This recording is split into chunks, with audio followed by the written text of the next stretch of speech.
Hello everyone and welcome back to the Horror Hut. Before you drift off, I thought it would be a nice idea if you can leave a comment to let me know where you are listening from. Right, let's get comfy and relax and let's begin. I was a cop in a small town for about 8 years.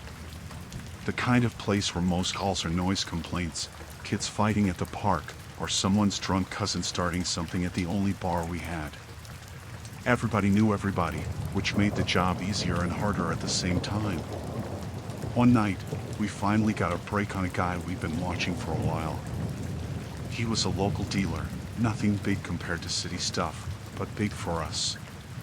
People whispered his name like he was untouchable because no one wanted to cross him. I won't say his name, but he was mid-30s, shaved head, tattoos up his arms. Always had cash, always had a fresh car, but never seemed to work. We pulled him over just outside town. Routine traffic stop, but we had cause. His car smelled like weed the second he rolled the window down. We found a decent stash under the passenger seat: bag, pills, powder, cash. He went quiet while we cuffed him, didn't argue, didn't yell, just stared at us. Not the look of someone caught off guard. More like someone biding time. Back at the station, I logged everything into evidence. I'd done it hundreds of times before. There's a process: weigh it, photograph it, seal it, tag it, then into the locker. I double-checked everything because with this guy, I knew he'd have a lawyer ready to pounce on any mistake. When I turned the key in the evidence lock, I heard the click, pulled on it twice, made sure. My gloves were still on. I even remember peeling them off slow, thinking about how careful I'd been. That night felt good. Like we'd actually done something that mattered. The next morning, the call came before I even finished my coffee. The evidence locker was open. The stash was gone. I drove straight in, stomach already twisting. A couple of the other officers were standing around the locker like it was a crime scene, which I guess it was. The lock wasn't broken, wasn't forced. Just opened, neat as anything. They dusted it. Only prints they lifted were mine. That didn't make sense. I wore gloves. I always wore gloves. The room got quiet after the results came back. Guys I'd worked beside for years wouldn't look me in the eye. The chief asked me to step into his office, closed the door, and said words I never thought I'd hear. If you know something, now's the time to say it. I told him the truth. I did everything by the book. I swore on my badge I didn't take anything. He didn't call me a liar, but his face told me enough. By that evening, word was around town. People looked at me different in the diner, at the gas station. My wife's phone lit up with anonymous numbers. She picked up once, heavy breathing on the other end, then a laugh before the line went dead. That was just the beginning. The first night after, I couldn't sleep. Every time I closed my eyes, I saw the dealer's face, come in the back of the squad car. Around 2 a.m., I heard tires slow rolling past the house. Not unusual on our street, but these stopped out front. Headlights stayed on for maybe 30 seconds, then clicked off. I peeked through the blinds. Dark sedan, couldn't see inside. Sat there another minute before pulling away without a sound. The next day, my wife noticed small things. Back gate unlatched. Trash can pushed against the garage like someone had stood on it. She swore the sliding door on the porch was unlocked that morning, though I knew I'd locked it the night before. I started checking windows twice, sometimes 3 times. Every click of the lock felt too soft, like it could be undone just as easily. At work, nobody said much. That was worse than yelling. The silence, the sideways looks, the sudden stops when I walked into a room. The locker case wasn't officially pinned on me, but everyone was thinking it. 3 nights later, I woke up to a sound in the kitchen. Not a crash, Not a bang, just the soft scrape of a chair leg moving. I grabbed my off-duty piece from the nightstand and crept down the hall. My heart was in my throat. The kitchen was empty. Chair pulled slightly out. Window above the sink open 2 inches. Cold air curling in. I checked every corner of the house, every closet. Nothing. But when I got back to the kitchen, there was something new. A bag of sugar from the pantry set dead center on the counter. Neat, upright. I couldn't explain that. I still can't. The next day, the dealer was out on bail. I saw him on Main Street, standing outside the hardware store, talking to someone. He spotted me, smirked, and gave a slow little wave. Like we were in on a joke together. I tried to shake it off, but that night I woke again. This time it was footsteps on the porch. Distinct. Measured. I got to the window just in time to see a shadow slip down the driveway. I called it in. 2 officers came out, checked around, found nothing. One of them, a guy I used to trust, asked me straight-faced if I was sure I hadn't imagined it. The following morning, there was an envelope on my windshield. No name. Inside was a single photograph. Me, in uniform, standing outside the station. The angle was from across the street, zoomed in. I had no memory of anyone taking it. I didn't tell my wife about that one. Over the next week, I found 3 more envelopes. Each had a photo, me pumping gas, me walking into the grocery store, me standing in my own driveway. Always from a distance, always dead on like they wanted me to know they were there. I started driving with my head on a swivel, checking my mirrors until my eyes hurt. I'd see the same car behind me for 2 turns, then it would vanish. A man leaning against a pole near the station, gone when I came back out. One night, I left late from the station, around midnight. The parking lot was empty except for my car. As I unlocked the door, I noticed dirt smeared across the back bumper, like someone's handprint dragged along it. When I got home, I told my wife we had to go stay with her sister for a while. I didn't tell her about the dirt or the photos. Just said things felt off. She didn't argue. The final straw came 2 days later. I stopped by the station early, before shift, and went straight to my locker. Inside, on top of my folded uniform, was a single clear plastic evidence bag. Empty, but sealed. My name and badge number written on the tag. No one saw who put it there. No one admitted anything.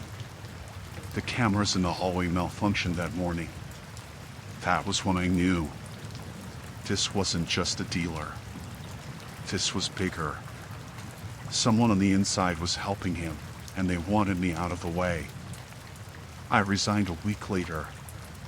Packed up my house and left town with my wife. Haven't been back since. Even now, years later, I check every lock twice before bed. Some habits don't fade.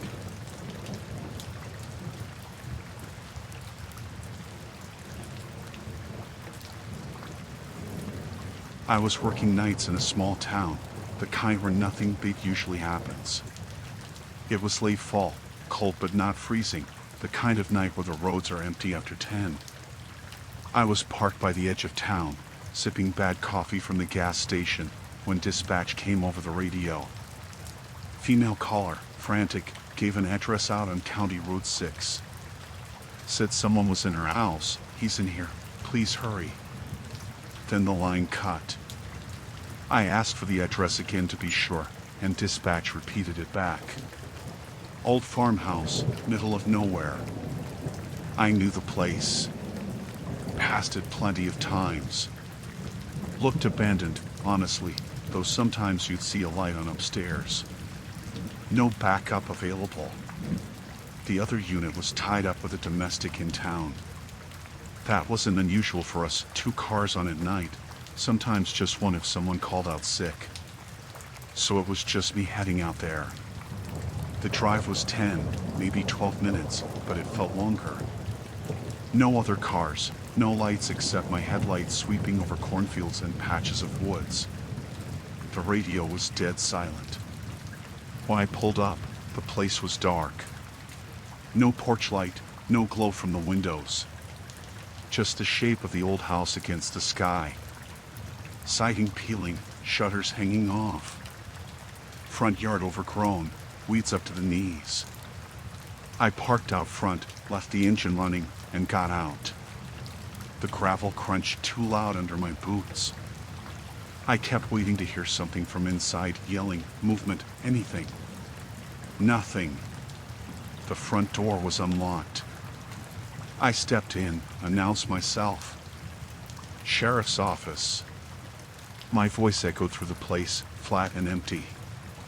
The living room looked like hell. Furniture knocked over, lamps smashed on the floor, rug bunched up like someone had been dragged. On the wall, there was a framed photo half hanging, cracked glass. I called out again. Silence. Kitchen was the same, chair tipped, one drawer open with utensils spilled out. Back door closed but unlocked.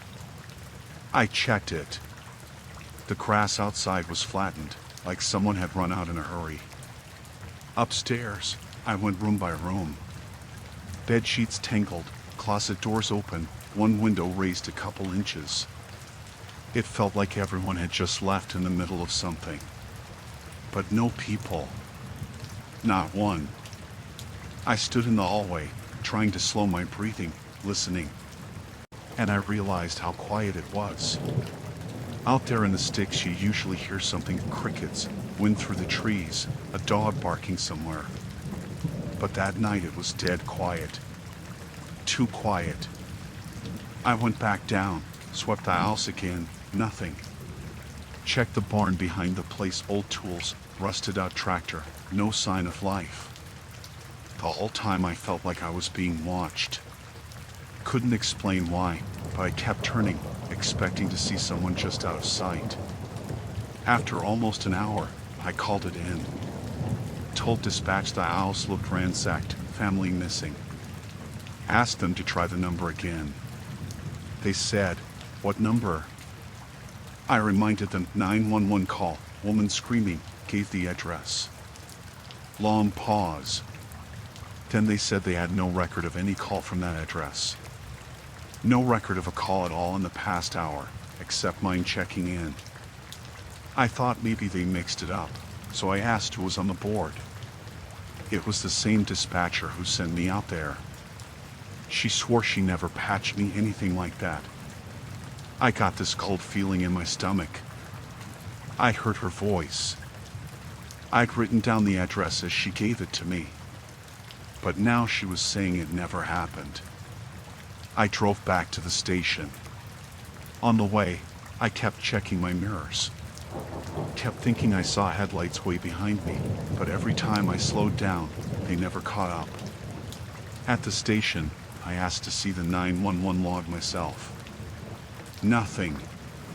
No incoming call from that number, that address, nothing even close. I started doubting myself. But I had the address scribbled on the notepad in my unit. I had my report on the radio when I arrived at the farmhouse. It was real. The chief told me to let it go. Said maybe kids messing with me, maybe interference. But kids don't fake an entire house tossed like that. I drove back the next day, in daylight. The house looked different. Same place, but clean. Furniture upright, lamp fixed, no broken photo. Like nothing had happened. Dust on the windowsills, cobwebs in the corners. No sign anyone lived there. I asked around. Neighbors said the house had been empty for years. Some distant relative owned it but never came by. That didn't line up with what I'd seen. Sheets warm like someone had been sleeping in them, grass bent down like someone had run through it. That night, I couldn't sleep. Every noise outside had me sitting up. Around 3 in the morning, my personal phone rang. Unknown number. I answered, half asleep. On the other end, silence. Then the faintest sound, like someone breathing into the line. I hung up. The next day, the number didn't trace back to anything. No record on my bill. Like the call never happened. I stopped going by that road after that. If I had to patrol out there, I took the long way around.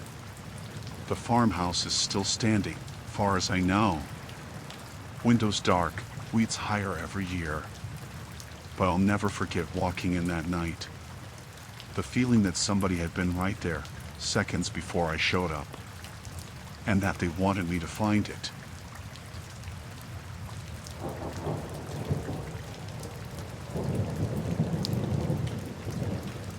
I was only a couple months into the job when I started noticing things that didn't sit right. It was a small sheriff's office, maybe 15 of us total, most of them guys who'd been there forever. I was the rookie, fresh out of the academy, trying not to screw anything up. At first, it was little things. I'd ride along with different deputies, and sometimes we'd get called to a bar fight or a noise complaint at a business, and instead of handling it, they'd go inside, have a quiet talk with the owner, and suddenly everything was handled. No arrests, no reports. Just a handshake and we'd leave. One night, I went with one of the senior guys to a diner out on the edge of town. The place looked fine, no reason to stop. He told me to stay in the car. I watched him go in, sit down in a booth with the owner, and slide something across the table. When he came back, he acted like it never happened. I didn't say anything at first. I figured maybe I didn't understand how things worked in a small town. But then I started noticing the cash. Deputies always had cash. Rolled up bills for coffee, for gas, for lunch. Guys who complained about being underpaid still throwing 20s around like nothing. One night on patrol, another deputy asked if I was in yet. I asked what he meant. He gave me this grin and said, "Don't worry, they'll talk to you when it's time." That made my stomach turn. The talk came a week later. My sergeant pulled me into the locker room after shift. Told me straight up that the department had an arrangement with certain businesses. They paid us. We made sure no one bothered them. I said, "Like protection money?" And he looked me dead in the eye and said, "Don't call it that. It's just how we keep things quiet." I told him I wasn't comfortable with it. He didn't argue. He just nodded like he expected that. Said, "Think about it." The next week, things got strange.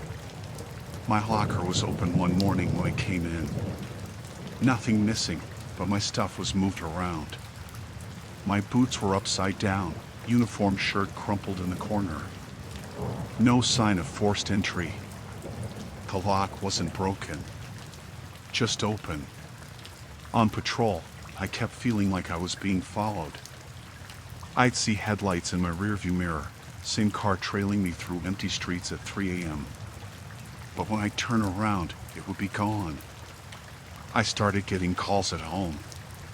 No one on the other end. Just silence. Sometimes a faint click before it hung up. One night I came out of the grocery store and found my car door unlocked. I knew I had locked it. I checked the glove box and found a single cigarette but sitting inside. I don't smoke. At the station, people stopped talking when I walked in. Guys I used to sit with at lunch now kept their distance. One of the older deputies leaned close to me in the hallway and said, "Real quiet, don't make trouble, kid." I kept telling myself maybe I was paranoid. Maybe I was overthinking it.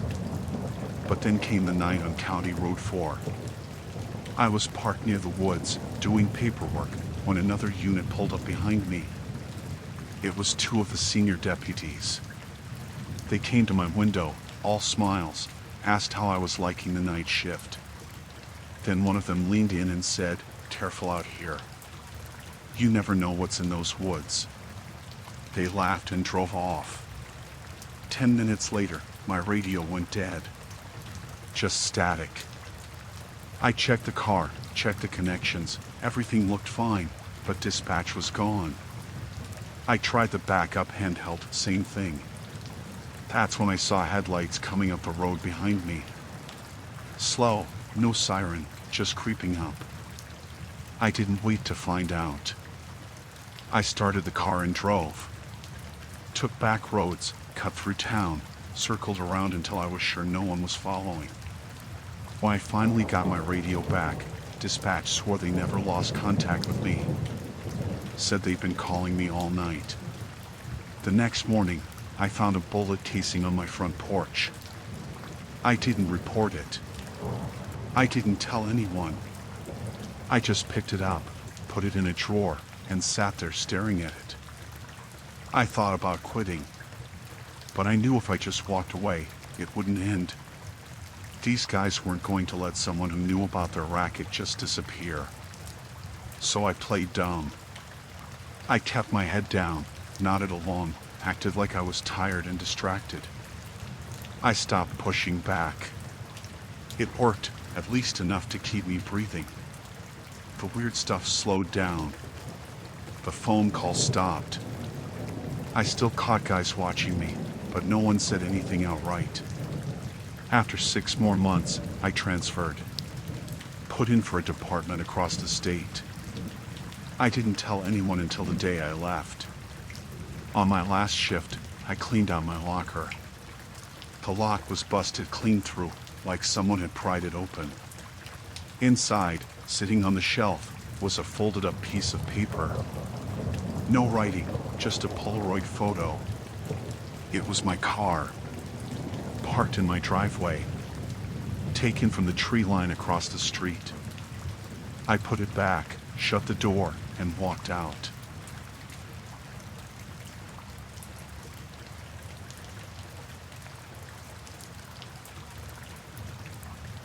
The first one that went missing was a guy named Alvarez. He'd been arrested for stabbing someone outside a bar. I wasn't on the arrest, but I did the paperwork when they booked him. Big guy, tattoos on his neck, bad attitude. He was supposed to go to trial in a couple weeks. Then one morning we got told he never made it to his arraignment. Just vanished. At first, everyone said he probably skipped. Bonded out and ran. It happens. But his car was still at his place. All at 2. No sign he packed anything. Then a month later, another one disappeared. Guy named Benton. He beat his girlfriend so bad she had a broken jaw. Same thing out on bail, then gone before trial. His truck got found parked behind the old feed mill, keys still in the ignition. That's when I started paying more attention. People in town weren't upset about it. If anything, they seemed relieved. A couple of business owners even joked about how the trash was taking itself out. I didn't laugh. Something about it felt wrong. The third one was different. Name was Harper. He got picked up for armed robbery. He wasn't out on bail. He was in our holding cell. I was on duty that night. I went back to check on him around midnight, and he was gone. Cell door locked, cameras conveniently not recording. That one made my stomach drop. The sheriff called an all-hands meeting the next morning. He stood at the front, red in the face, saying there'd be an investigation. But half the guys were smirking, like it was some kind of inside joke. One of the older deputies muttered, "About time someone cleaned house." I asked around. Nobody had seen anything. Nobody had heard anything. But the way they looked at me when I asked made my skin crawl. Like they knew something I didn't. For a while, I told myself it could still be a coincidence. But then I found something. It was late, maybe 2 a.m., and I was going through reports in the squad room. Most guys had gone home. I went to make coffee, and when I came back, one of the case files was gone off my desk. I looked everywhere, under papers, on the floor, checked the copier. Nothing. The missing file was Benton's. I finally found it 2 days later, stuffed into the bottom drawer of the filing cabinet. Except it wasn't the same. The booking photos were gone, and the arrest report had fresh fingerprints smudged across the top. I sent it for testing. When it came back, the only prints were from another deputy, Marlowe. Marlowe had been around forever. Big guy, flat voice, barely talked to anyone. He had this way of staring at you without blinking. He was the kind of cop who bragged about old-school justice. He'd get rough on traffic stops, drag people out of cars for mouthing off. Complaints never went anywhere. After I saw his prints on that file, I started watching him. He was always the first one to volunteer for prisoner transport. Always lost signal on his dash cam at the worst times. And I noticed he had a new lock on his storage unit out by the highway.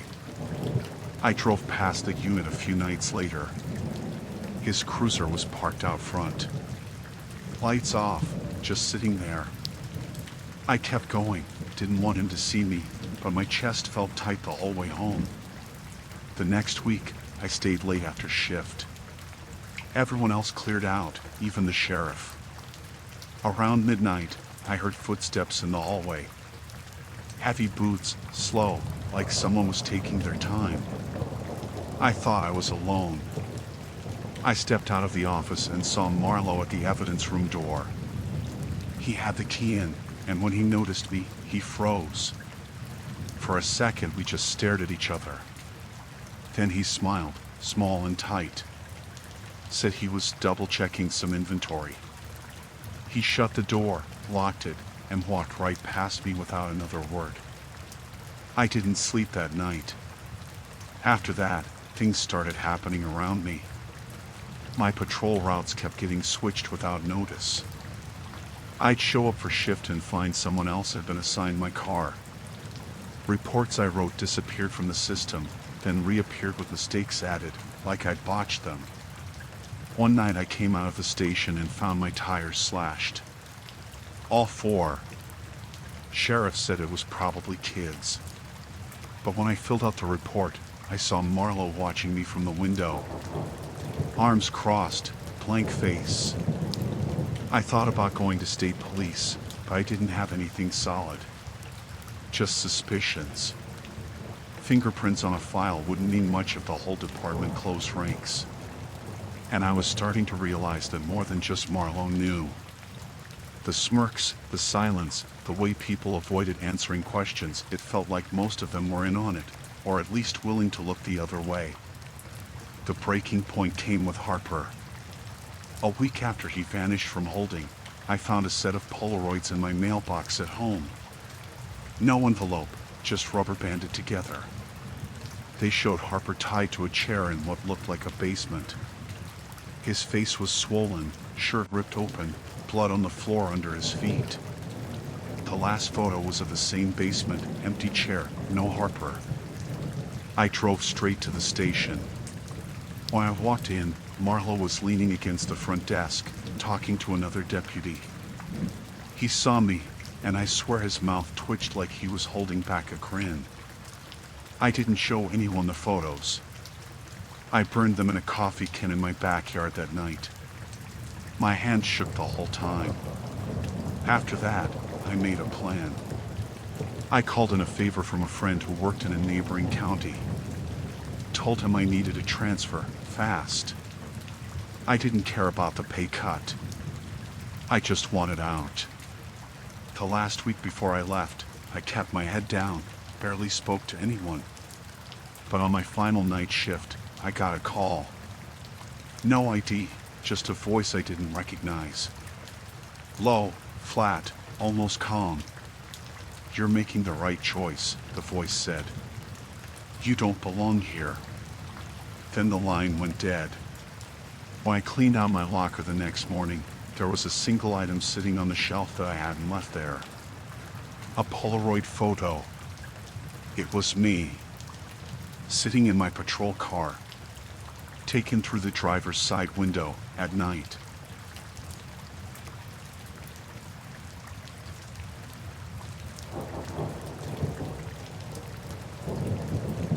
I was working nights alone in the cruiser. Out in our county, that wasn't unusual. One deputy could cover half the district after midnight, since it was mostly farmland and two-lane highways. You'd go hours without seeing a car sometimes. It was just after 2 in the morning when I clocked a sedan flying down County Road 7. No other traffic around, just him. I hit the lights, turned around, and started after him. He didn't stop right away. I followed for maybe a mile before he finally pulled over onto the shoulder. It was an older car, paint dull, taillight cracked. As soon as I stepped out and started walking up, the driver's door opened. That put me on edge. Most people know to stay in the car. He looked over his shoulder at me, then bolted. Just jumped out and ran into the tree line like he'd been planning it. I yelled for him to stop. He didn't. Normally, policy says you don't chase someone into the woods alone, especially at night, but I didn't think. Adrenaline took over. I grabbed my flashlight and went after him. The woods there are thick with pine, the ground soft and uneven. My boots sank with every step. I kept my light trained on him, catching glimpses of his jacket between the trees. He wasn't sprinting flat out. He was moving fast, but like he knew where he was going. I followed for maybe 5 minutes, heart hammering, branches slapping my face. Then suddenly I lost sight of him. The trees opened up into a clearing, and he was gone. I panned the light around, breathing hard. Quiet, except for the wind. No footsteps, no movement. Just gone. That's when I noticed the ground. At first I thought it was just uneven earth. But when I swung the light lower, I realized I was looking at mounds. Dozens of them. Small, shallow rises in the dirt, lined up almost neatly. Some looked fresher than others. The soil was dark, disturbed. I froze. My first thought was animals. Maybe it was where someone buried livestock. But the longer I looked, the less that made sense. The spacing was too tight, too precise. And the smell hit me. Faint, but there. Sweet, rotting. Not strong enough to choke you, but enough to make your throat tighten once you noticed it. I remember shining the light on one of the mounds and seeing something pale sticking out just under the dirt. I couldn't tell if it was bone or a rock. I didn't want to get closer. Behind me, I heard a branch snap. I spun around with the flashlight and gun raised, but the beam hit nothing but trees. My hands were slick with sweat, pulsed so loud it drowned out everything else. I called out, loud, told whoever was there to show themselves. Nothing. I backed out of that clearing the way I'd come, keeping the light moving. I didn't run, but every nerve in my body screamed at me to. It felt like eyes were on me the whole time, just outside the edge of the beam. When I finally stumbled back onto the road, my cruiser was still there, lights flashing. The sedan was gone. Door shut, engine cold, no sign it had ever been there except for the tire tracks in the gravel. I drove back to the station shaking. Tried to explain to the sergeant what I'd seen, but he just stared at me. Asked if I'd been drinking coffee too strong again. Told me to write it up as driver fled on foot, vehicle unregistered. I argued. I told him about the clearing, the mounds, the smell. He cut me off. Said, "Son, you were chasing shadows in the woods. You want to file a report about graves, you better have bodies to back it up." I went back the next afternoon on my own time. Parked down the road, hiked in daylight. No clearing, just trees and undergrowth. I walked in circles for hours, retraced every step I thought I'd taken. Nothing. No mounds. No smell. I started to doubt myself. Maybe I'd gotten turned around. Maybe adrenaline and darkness had played tricks on me.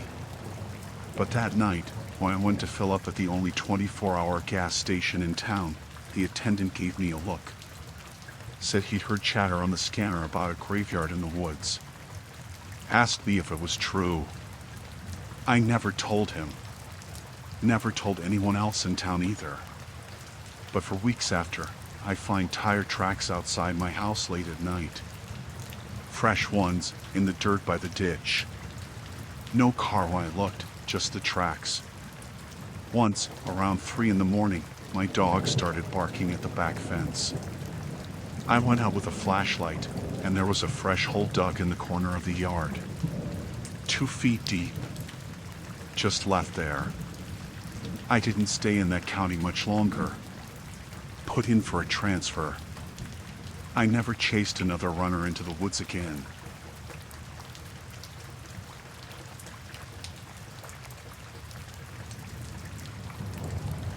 I was still pretty new on the job, maybe a year in, when this happened. We were covering a string of break-ins on the outskirts of town. Mostly farmhouses, some empty barns. Nothing big stolen, just tools, scrap metal, that kind of thing. Still, the sheriff wanted a presence out there, so he set up rotating stakeouts. There were 4 of us on nights. Usually we parked near the problem spots and just sat for hours, waiting for headlights that didn't belong. I got paired with Harris, one of the older deputies. He was the kind of guy who'd been around forever, didn't talk much unless he had to. That night he took the east side by himself, parked off a dirt road near a soybean field. I was a few miles away watching an old feed store. We checked in on the radio every half hour, standard. At first it was normal. I heard him crack jokes about how dead the night was, how he could have just stayed home. Then, around 1:30, he missed his check-in. Dispatch called him 3-4 times. Nothing. I figured he'd fallen asleep in the cruiser. It happened. But after another 20 minutes, the sheriff told me to swing over and check. The field where he parked was way out, no houses, no lights, just dirt road and rows of crops stretching into blackness. When I pulled up, I saw his cruiser right away. Emergency lights were still flashing, red and blue bouncing off the trees. Engine running. Driver's door shut. But no Harris. I remember thinking maybe he'd gone out on foot. But he hadn't radioed it, and protocol was to never leave the car without saying something. I walked up slow, flashlight in one hand, other hand on my holster. The driver's seat was empty. His coffee was still in the cup holder, steam long gone. His radio mic dangled off the dash, static hissing. I leaned in, called his name. Nothing. I checked around the car. His shotgun was still locked in. Flashlight was gone from its mount, but that was it. No footprints in the dirt except his, leading toward the field. I followed them a little way. The beam of my light shook, and I hated how loud my boots sounded on the gravel. The print stopped after maybe 50 yards. Just stopped. Like he'd been walking and then wasn't. I stood there, sweeping the field with the light. Everything was still. Too still. No crickets, no wind. Just the sound of the cruiser idling behind me. Then I heard something. Not words, more like a murmur. Low, tarrying just enough to know it wasn't the wind. I swung the light left and caught a glint. Something metallic, half buried in the dirt. It was Harris's flashlight. Still on, beam pointing at the ground. That's when the hair on the back of my neck went up. The murmur stopped. Silence again. I crouched, picked up the light. It was warm in my hand. He couldn't have dropped it long before I got there. I called it in. My voice cracked more than I wanted it to. Sheriff told me to stay put until backup arrived. I didn't argue. I backed up toward the cruiser, slow, flashlight swinging over the crops. I kept expecting someone to break the line of trees, but nothing did. It took them 15 minutes to get there. Longest 15 minutes of my life. When the others showed, we spread out. Walked the field, the ditch, the tree line. Harris was nowhere. No struggle, no blood, no signs of where he'd gone. Just gone. They towed the cruiser back to the station at daylight. I stood there while the sun came up, watching the flashing lights fade in daylight. I kept thinking about the engine running, like he'd meant to come back in a second. For weeks after, the case consumed everything. State police came in, interviews, searches, the whole thing. Nothing. No one saw a strange vehicle. No one heard a gunshot. It was like he'd stepped out of his own skin and disappeared. But I know what I heard. That low voice, somewhere past the crops. Someone else was out there with him. The part I've never told anyone, a few nights later, when I was driving that same stretch on routine patrol, I saw headlights in the field. Just for a second. Far out, where the rows dipped down.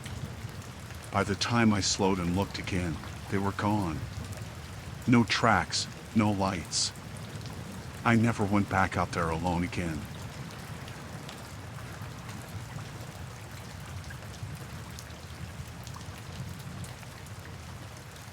I first heard about the community hall stuff from a lady named Carol.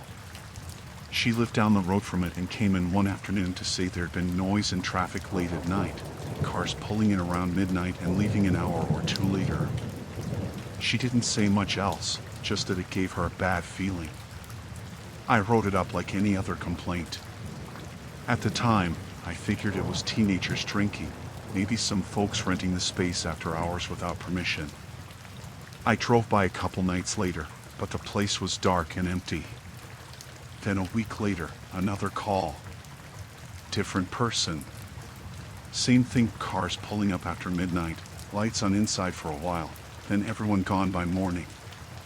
When I checked, nothing. After the third or fourth time, I asked around at the station. None of the others seemed too interested. Harris, my sergeant, just laughed and said old people in town get bored and invent problems. The others shrugged it off. I didn't think much of it either, but the complaints kept stacking up. Always vague. Always about that hall. I decided to park near it one night. I killed the lights and sat a little ways back, just where I could see the front.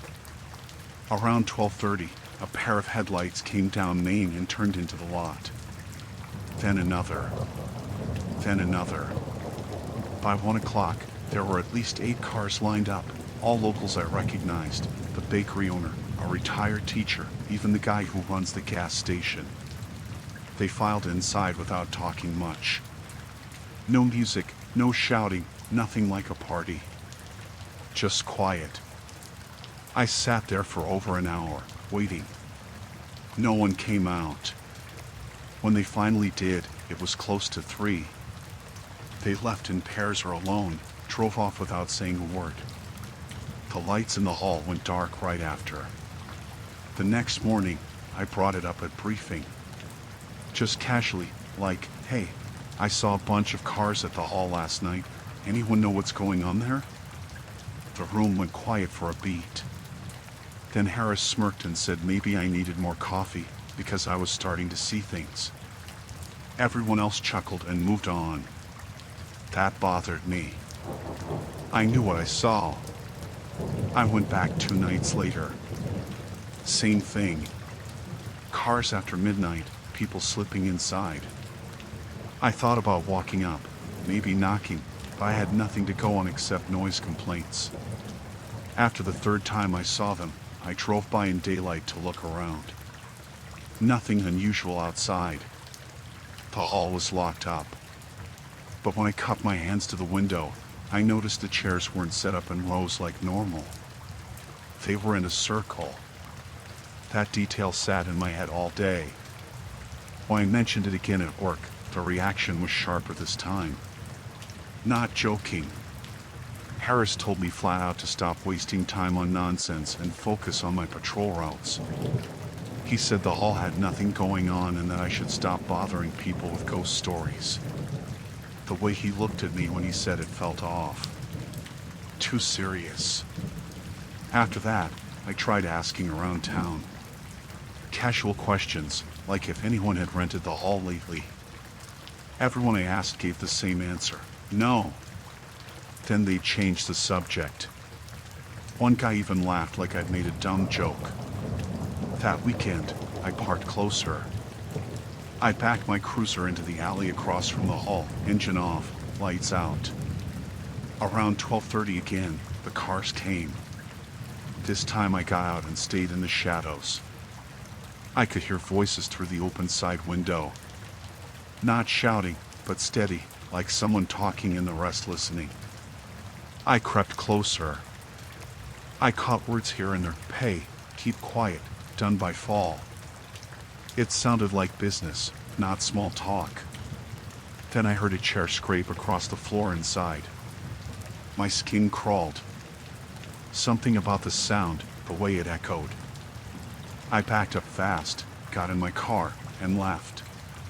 The next day at the station, Harris called me into his office. Door shut. He leaned back in his chair and asked if I'd been out near the hall again. I said yes, just checking on the complaints. He stared at me for a long time. Then he said, "Drop it."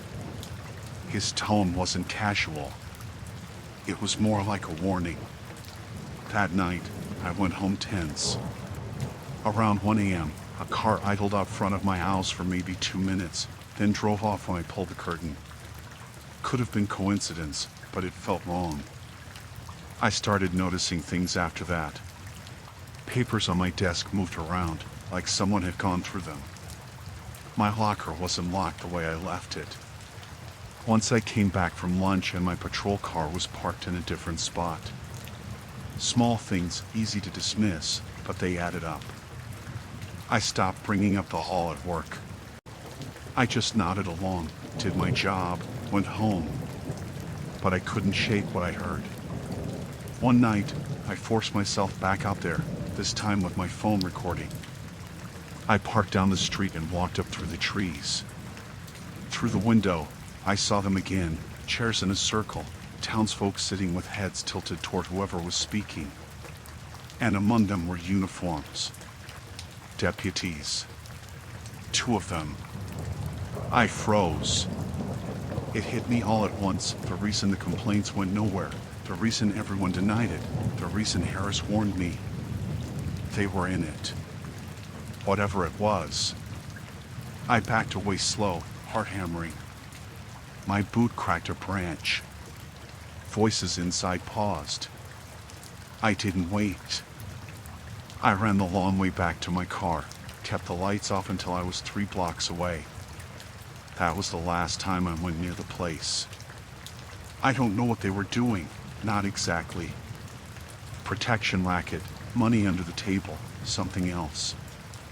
I didn't want to know. What mattered was I was alone in that department. Everyone was in on it. I put in for a transfer a month later, said it was for family reasons. Harris didn't argue. He almost looked relieved. I never drove past that hall again.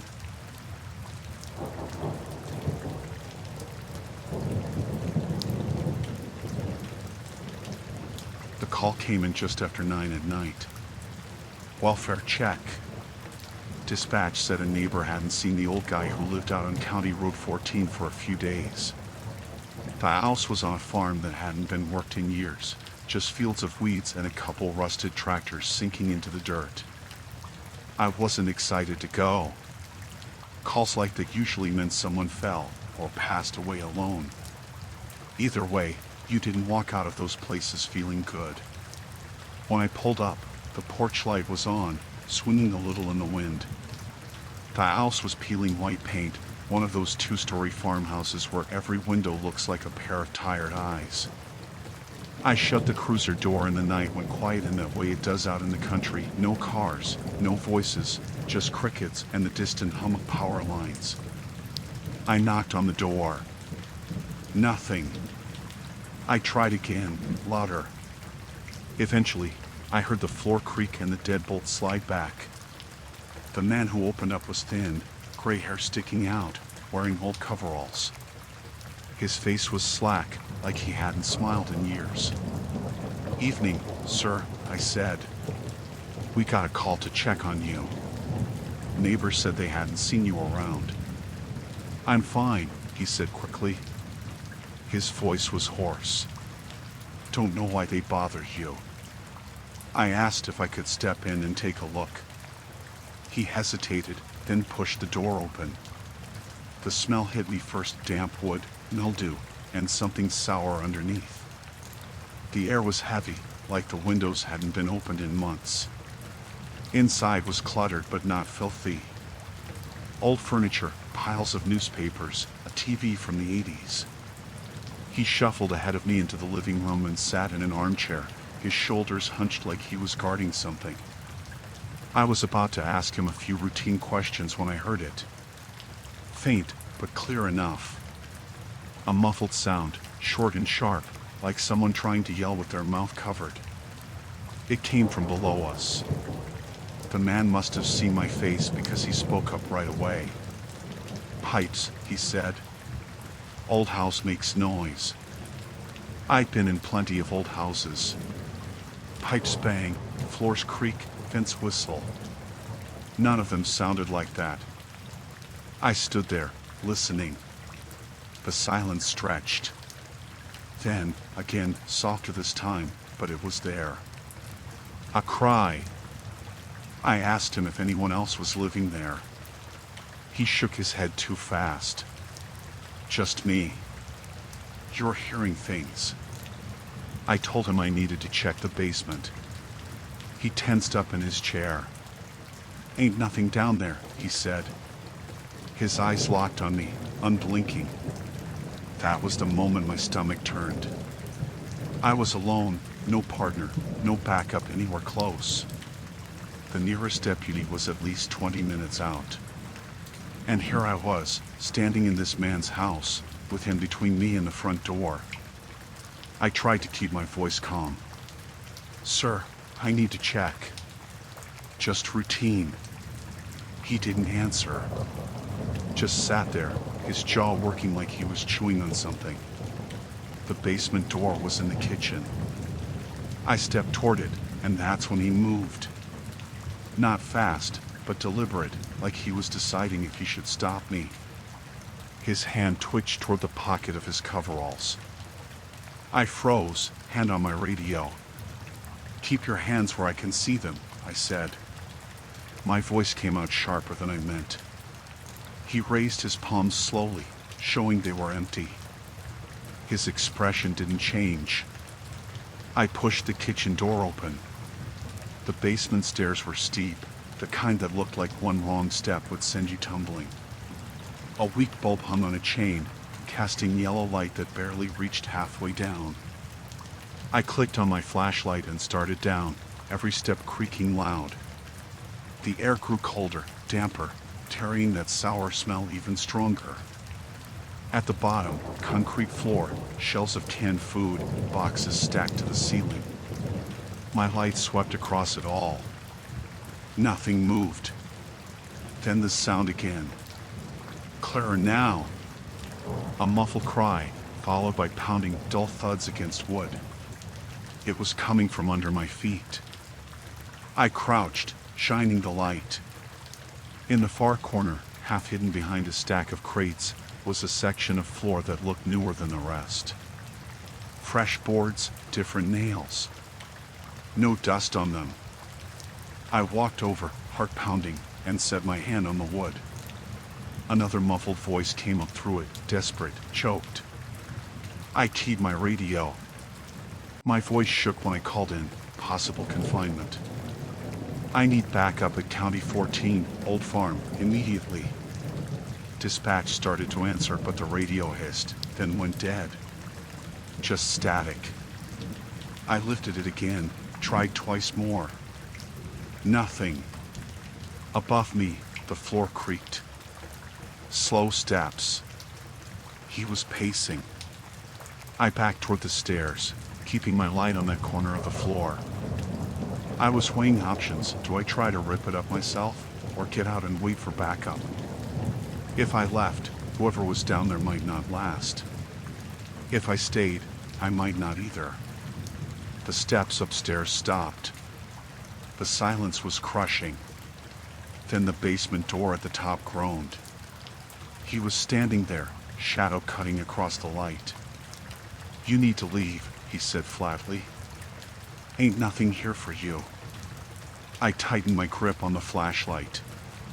My other hand hovered near my holster. My throat was dry. Step back from the door, I told him. He didn't. He just stood, watching. The moment stretched. My pulse was hammering so loud I thought he'd hear it.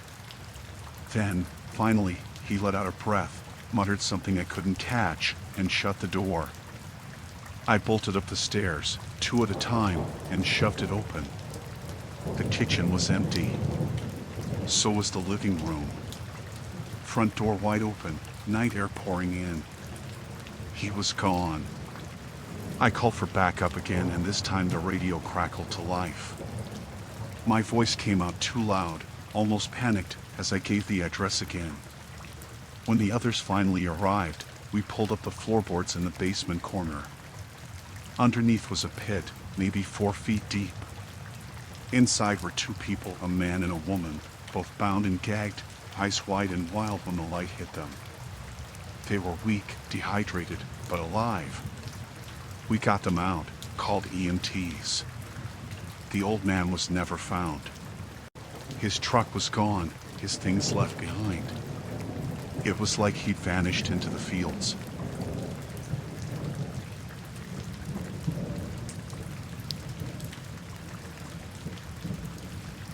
I'd only been in that department for about 3 months when I started noticing it. The job wasn't new to me. I'd worked in a bigger city before transferring, but the small town pace was. Calls were slow, paperwork heavy. The kind of place where nothing big was supposed to happen, which is why I figured I'd take it easy here for a while. When I had downtime, I'd dig through case files to get a sense of the history. Unsolved burglaries, assaults, even a couple missing persons going back years. Most of them were thin, no evidence, no suspects, just names and dates. But after the first week of going through them, something started nagging at me. At first it was small. One report on a bar fight left out the injured guy's last name. Another missing person file listed family members but left the parents' contact section blank. Then, flipping through half a dozen more, I realized they all had the same halt. The victim, every time, was either Hispanic or Native, and the details that should have been there weren't. Background, family, anything that would have made them traceable. It wasn't sloppy one-off paperwork. It was consistent. Too consistent. I mentioned it one night to an older deputy, half joking, just trying to feel out if I was imagining things. He was leaning on his cruiser, smoking, and when I said it he froze for half a second before shrugging like he hadn't heard me right. Then he told me, real low, don't dig into old files. They'll only waste your time. I thought he meant they'd make me spin my wheels on cold cases. But when I asked what he meant, he looked me dead in the eye, real flat, and said, drop it. I'm serious. Then he changed the subject and walked off like we hadn't even been talking. It rattled me more than I wanted to admit. Small towns are cliquey, sure, but cops usually love swapping stories. The way he shut it down felt off. I tried not to think about it for a few days. But once you see a pattern, you can't unsee it. Every new file I opened, I looked for it. And it was always there. One night, I stayed late. The building goes dead quiet after 9 p.m. when dispatch moves to skeleton staff. You hear every chair creak, every radio squawk through the walls. I pulled 3 boxes from storage and spread the reports out on my desk. Half an hour in, I heard boots in the hallway. Slow, steady. They stopped outside the records room. No knock, no voice. Just someone standing there. I cleared my throat loud, thinking they'd walk on. Instead, the boots shifted once, then nothing. I waited a solid minute before stepping out. Hallway was empty. Just the hum of the soda machine at the end. When I came back in, one of the files I'd left open was closed. Not missing, just neatly shut, as if I'd already finished. I told myself I must have done it without realizing. But my hands were shaking as I packed everything back into the boxes. The next morning, the sheriff called me into his office. He didn't accuse me of anything, didn't even mention the records. Just asked how I was adjusting to the pace of things and if I was getting comfortable. It sounded casual, but his eyes didn't match his tone. I told him I was fine. He smiled thinly and said, "Good. Don't burn yourself out chasing ghosts. We keep our focus on what we can solve." Then he dismissed me. That afternoon, I checked the storage shelves again. 2 of the boxes I'd used were gone. Not misfiled, gone. The logbook still had my signature showing I'd signed them out. No return signature. That night I barely slept. Every time I closed my eyes, I pictured someone standing outside my apartment door, listening. The feeling only grew. While I was on patrol, I noticed cars in my rear view that stuck a little too long. Not tailgating, not obvious, just hanging back. One old green sedan especially. I saw it 3 times in 1 week, always parked a block or 2 off from wherever my call had been. Lights off, engine idling. I mentioned it to another officer casually over coffee. He didn't laugh, didn't brush it off, just stared at me, then muttered, "You really don't listen, do you?" and walked out of the diner without finishing his plate. The next shift I worked, the green sedan was waiting 2 blocks from the station when I drove home. I circled the block twice, and it circled with me. When I finally pulled into my lot, it just rolled by slow. Driver didn't look my way. I couldn't see their face. That's when I stopped feeling like a cop and started feeling like prey.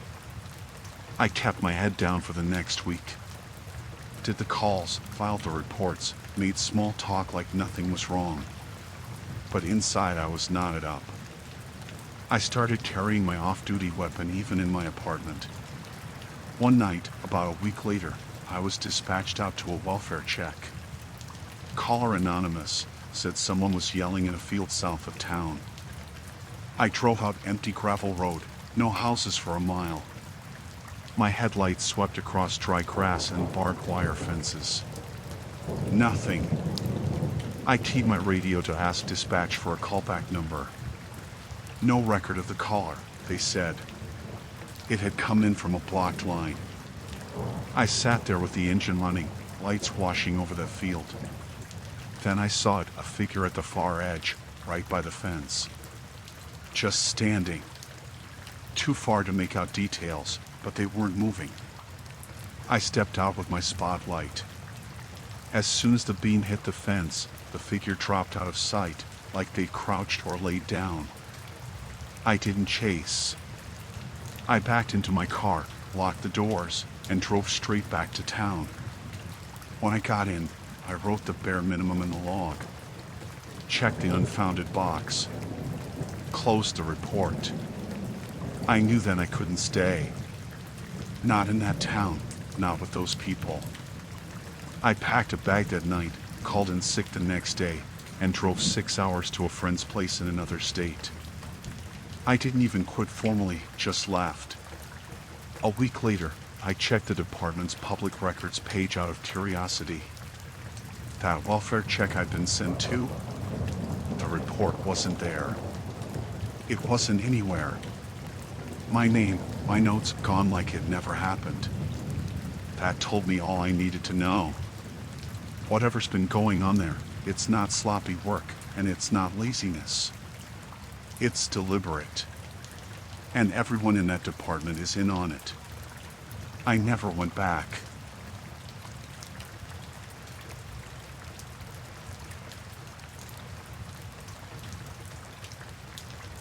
I'd only been in that town a couple months when it started. I was used to quiet shifts, and this place was quieter than anything I'd worked before. Small population, half a dozen deputies, nothing ever really happened. At first, it felt nice. You could breathe. Get your reports done without someone screaming into your ear about some gang shooting or a robbery in progress. I was on patrol one Thursday night, about 10 minutes past midnight, when it started. My radio crackled. Unit 42, check the east end. Reports of suspicious activity near the old mill. Over. IT back, copy that, dispatch. On my way. I'd met the dispatcher a few times, Anna. Sweet kid, early 20s. Didn't say much, but she was sharp, knew the town streets like the back of her hand. Her voice on the radio was calm and professional, like she'd done this 100 times, even though she hadn't. I pulled onto the dirt road toward the mill. Streetlights stopped about halfway, and the headlights caught broken windows and rusted equipment. The wind picked up, rattling the old metal roofs. Nothing. I radioed back, clear so far. No one in sight. Unit 42, check behind the east silo. Reports suggest movement. Over. I swore softly under my breath. East silo wasn't far, but it was dark, tight. I parked a few yards off, flashlight in one hand, gun in the other. The beam swept over cracked cement, piles of scrap, weeds taller than my knees. Nothing. I radioed, Unit 42, negative. No one here. Over. Keep checking north side, Anna said. Her tone was calm, but the way she emphasized keep checking made me pause. It wasn't standard. Usually she'd just say clear or nothing. By the time I made it to the north side, I noticed footprints in the dust, fresh. Barely a few, leading to the tree line behind the mill. I radioed back, Unit 42, found footprints. Heading into tree line. Over. Copy that, 42. Stay alert. Suspect might be armed. Over. That should have tipped me off. But it didn't. She was the dispatcher. You trust them. I followed the trail a few hundred feet into the trees. Moonlight barely cut through the branches, but I could see a shadow duck behind a fallen log. I flicked my flashlight, but it disappeared. Nothing. No noise, no rustling. I started feeling watched, like someone was breathing just beyond the beam. My gut tightened. Then my radio crackled again. Unit 42, hold position. Suspect might circle back. Over. I froze. The voice was calm. Familiar. Anna. A movement to my left. Quick. I swung the flashlight. Nothing. My heartbeat was loud in my ears. I radioed, Unit 42, negative contact. Holding position. Good. Wait for backup. Over. Backup was 20 minutes out at least. And I had no idea what I was waiting for. I tried to move back toward my car. That's when a shot rang out. A loud crack, but it wasn't aimed at me directly. It hit a tree maybe 10 feet away.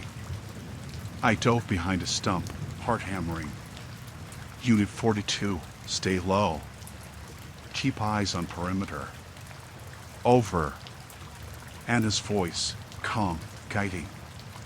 But the tone, the insistence, it pushed me forward instead of letting me fall back. A few more shots rang out. I saw figures moving between the trees. 3, maybe 4. They were fast, crouched low, dragging something metallic. I realized I was being funneled. Each instruction on the radio had nudged me closer. I radioed back, panicked, Unit 42, ambush. I'm under fire. I need backup. Static. Then her voice again, moved toward the clearing. You'll be safer there. Over. I hesitated. Every instinct screamed to run back the way I came. But the voice, it was Anna. Calm, professional, trusted. I followed. The clearing opened up, moonlight reflecting off something. My stomach dropped. Several men in hooded sweatshirts, guns in hand, were waiting. I dropped behind a log, ducking, heart in my throat. The next few minutes were chaos of bullets, shouting, the bark of my own pistol. I hit the ground, crawled, returned fire, trying to find cover. Every instruction that had been coming over the radio now made sense in retrospect. Every direction, every check over there, had led me straight into that clearing. Eventually, the chaos eased. The men scattered, probably realized they'd been seen. I stayed down, breathing hard, listening. No movement. No voices. When backup finally arrived, lights, sirens, the works, the clearing was empty. Shell casings, footprints, scattered debris. No suspects. I radioed in, voice trembling, clearing secure. Suspects fled. Over. Back at the station, I went to fill out my report.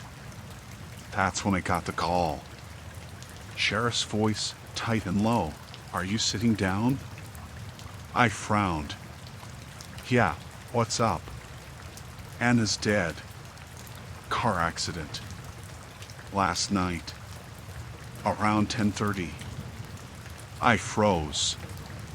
My stomach dropped. 10:30? That's hours before my shift ended. Yeah, that's what the hospital says. But she was on duty. Radio show she was giving you instructions? I couldn't speak. Every word she'd said to me in the field, every nudge, every direction that had put me in danger, she'd been dead hours before. The sheriff didn't say much after that. He just asked me to log it and left the office. I stayed late that night, replaying every movement, every instruction.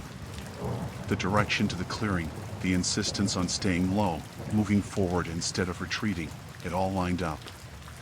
Whoever ambushed me had to know Anna was dead, had to be listening in on the same frequencies, and they used it against me.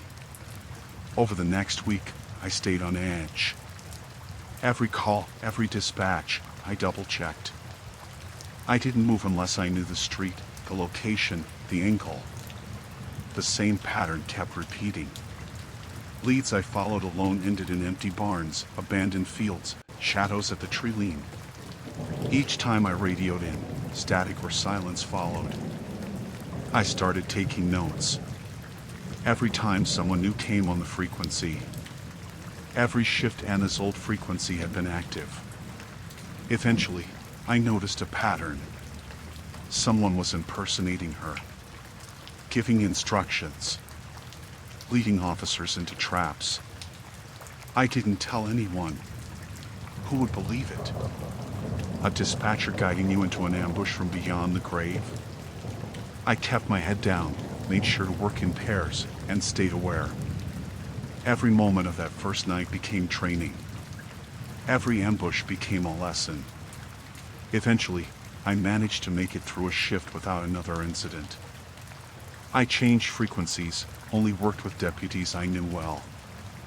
One night, I followed one of the imposters, caught them slipping a stolen truck into a garage outside of town.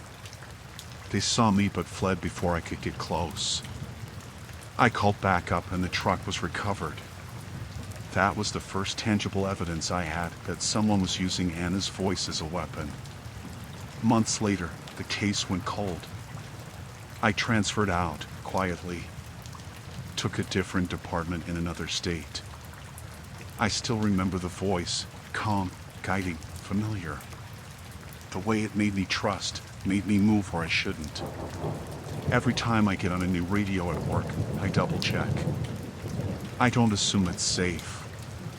Not ever. And sometimes, when I'm driving at night and the static hits, I swear I hear her voice again, calm, instructing. I just don't answer.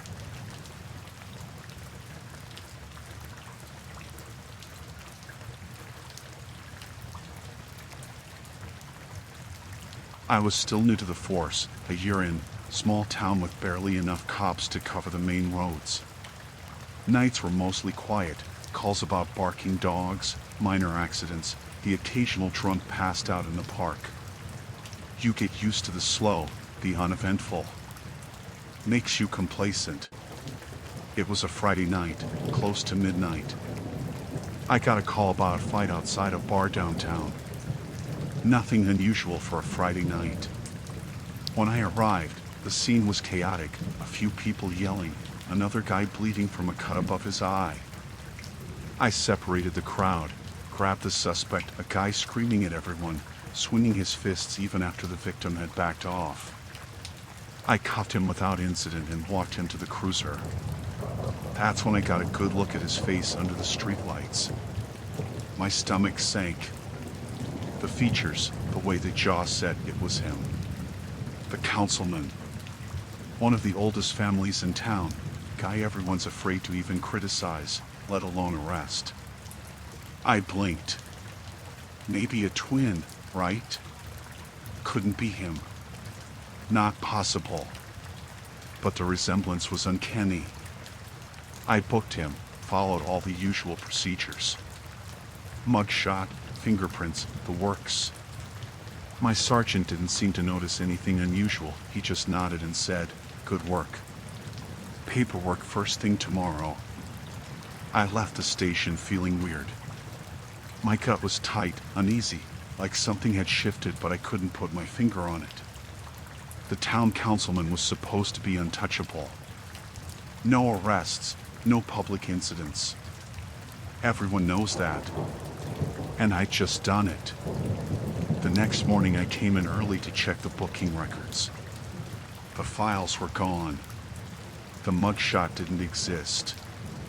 His name, the fingerprints, the report, all of it just vanished. My heart started pounding. I checked the security footage on the booking desk. The files were there yesterday, I swear. Now, nothing. I went to my sergeant's office.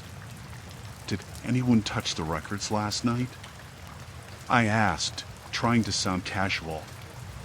He looked at me like I just asked if the moon was made of cheese. Records? What records? I swallowed. The arrest from last night. The guy from the fight. He leaned back, steepling his fingers. No one's saying anything about council members getting arrested. Don't make waves, rookie. You bring it up again, you could be looking at termination. Do you understand? I nodded, but my stomach was sinking. The old unease from the night before had tripled. I kept my mouth shut, but my eyes started noticing little things. People avoiding me. The bartender from the night before, who'd waved me down to describe the fight, suddenly acting like she hadn't seen me. A maintenance guy at the station glancing at me and quickly looking away. Even my partner, usually chatty, seemed distracted when we were on the beat. That night I drove patrol, trying to shake it off. Nothing seemed right. The streets were quiet, the usual hum of night insects and distant dogs. But there was a feeling like someone was following me. I'd catch a shadow crossing the corner of my vision. A car that appeared behind me on side streets, then vanished when I turned. Nothing concrete, nothing I could point to, but enough to make me tense. 2 nights later, the councilman was at a charity event downtown. I was assigned to traffic control, standing by the barricade with a couple deputies. I kept thinking about the arrest, the wiped files, the warnings. The guy walked by with a smirk, shaking hands, waving at everyone, pretending nothing happened. I wanted to call it in, ask my sergeant what the hell was going on, but I didn't. Then, over the radio, my sergeant's voice cut in. Unit 3 to 5, remember your place. Don't dig into things you shouldn't. Clear? I gritted my teeth. Clear. Sure. The next day, I tried to see if any public records had any mention. Nothing. No police blotter, nothing in the paper. It was as if the night hadn't happened at all. I started piecing things together quietly. The assault, the arrest, the disappearance of records, the warning. It wasn't just a coincidence. Someone had the power to erase official records and enforce silence. Someone who could make a councilman untouchable without question. I tried to tell my partner once, casually, like I was joking. Hey, remember the guy from the fight last week? He froze mid-step, eyes wide, and said, Don't say that name around here. That was enough to shut me up. A week later, I got a call from dispatch. A domestic disturbance a few blocks over. Standard stuff, nothing special. When I arrived, there was a man yelling, waving a baseball bat, glass smashed all over the porch. I approached carefully, weapon drawn, trying to de-escalate. He stopped when he saw me, and I noticed his features, familiar jawline, confident stance, sharp eyes. Another council member. Someone related? Maybe. Or maybe just another reminder that this town protected its own. I arrested him, took him in, ran the records check. Everything came back clean. No prior incidents. It was like the first arrest had never happened. I realized then the first night wasn't a fluke. The records had been wiped, my career threatened, all to make a point. If I questioned the system, even quietly, there would be consequences. And from what I could tell, they were capable of anything. I went home that night and stared at the ceiling, thinking about the system I had joined. I had taken an oath, yes, but this wasn't justice. This was survival. Stay quiet, follow orders, avoid the untouchables. Otherwise, you'd disappear quietly like the files. I started keeping notes in a private notebook, things no one could access. Names, dates, odd behaviors. Small inconsistencies, someone tailing me in the evenings, cars parked outside my apartment when I didn't recognize them, whispers at the station that stopped when I entered the room. The feeling of being watched never left. Weeks went by. Every minor crime report I wrote, I double-checked. Every arrest, every record, every fingerprint, I made sure nothing overlapped with council members. Because even thinking about them the wrong way could cost more than just a job. Months later, I requested a transfer. Just another small town, but one where no one held that kind of untouchable sway. My transfer was approved quietly. I didn't say a word about why I was leaving. I still think about it sometimes, though. The first arrest, the erased records, the warning from my sergeant. It's not about catching criminals in that town. It's about understanding who's really in charge and how much they can bend the law without anyone noticing. Even now, years later, I avoid small towns like that one.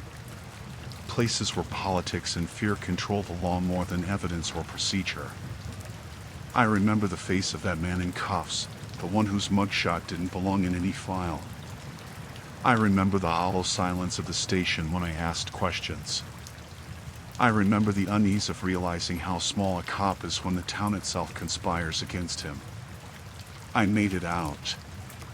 That's the important part. I kept my badge. But part of me never stopped looking over my shoulder, checking over my shoulder at the corner of every quiet street, wondering if someone is watching, waiting for the day I slip up and remember the wrong name.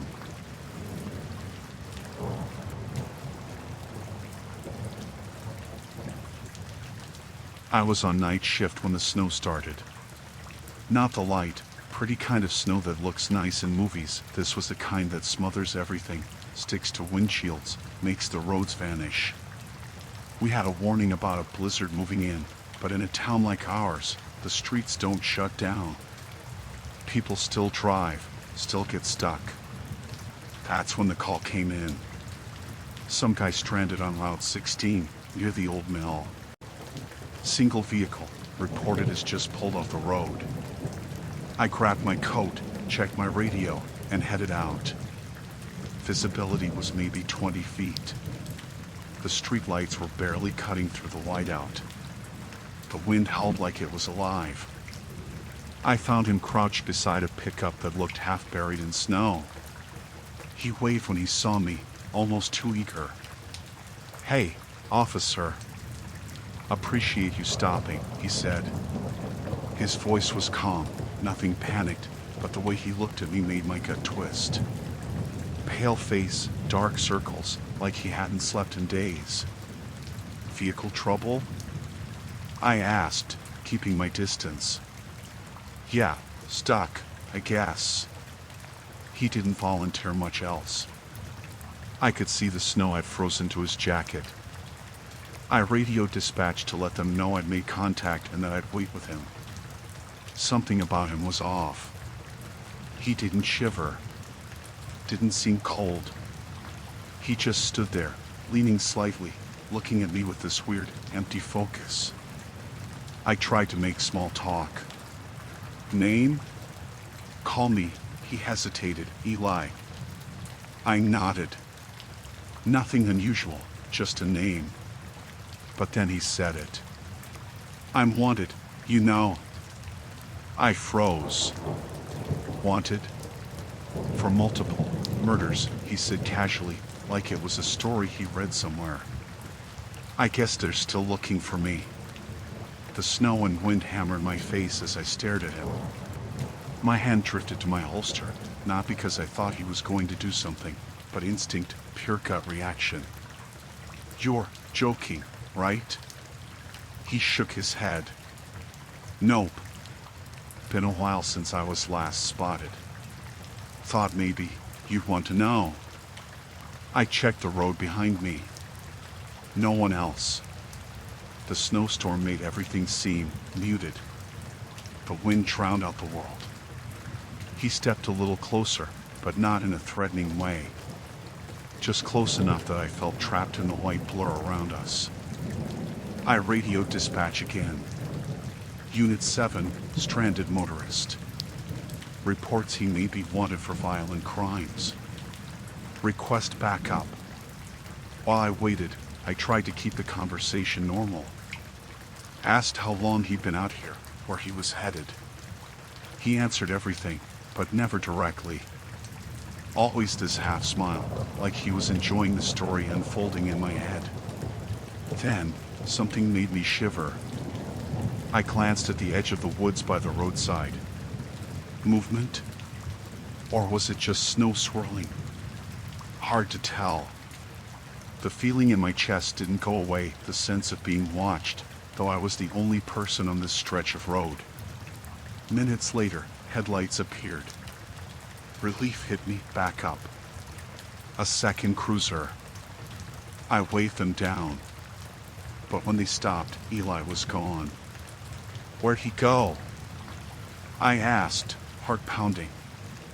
I looked around. The pickup was still there, snowed over. Nothing else moved. No footprints in the fresh drift beyond his own, No trail leading into the woods. My stomach sank. I radioed dispatch frantically. Unit 7 to dispatch, subject disappeared. Location, he's gone. Repeat, gone. The other officer got out. She looked at me, confused. Who? The guy I was with. Stranded, he said he's wanted. Multiple murders. Her brow furrowed. There's nothing here. We checked the truck. Empty. No one in the woods. Nothing. Just snow. I got back in my cruiser, thinking maybe I hallucinated. Maybe stress, isolation, blizzard.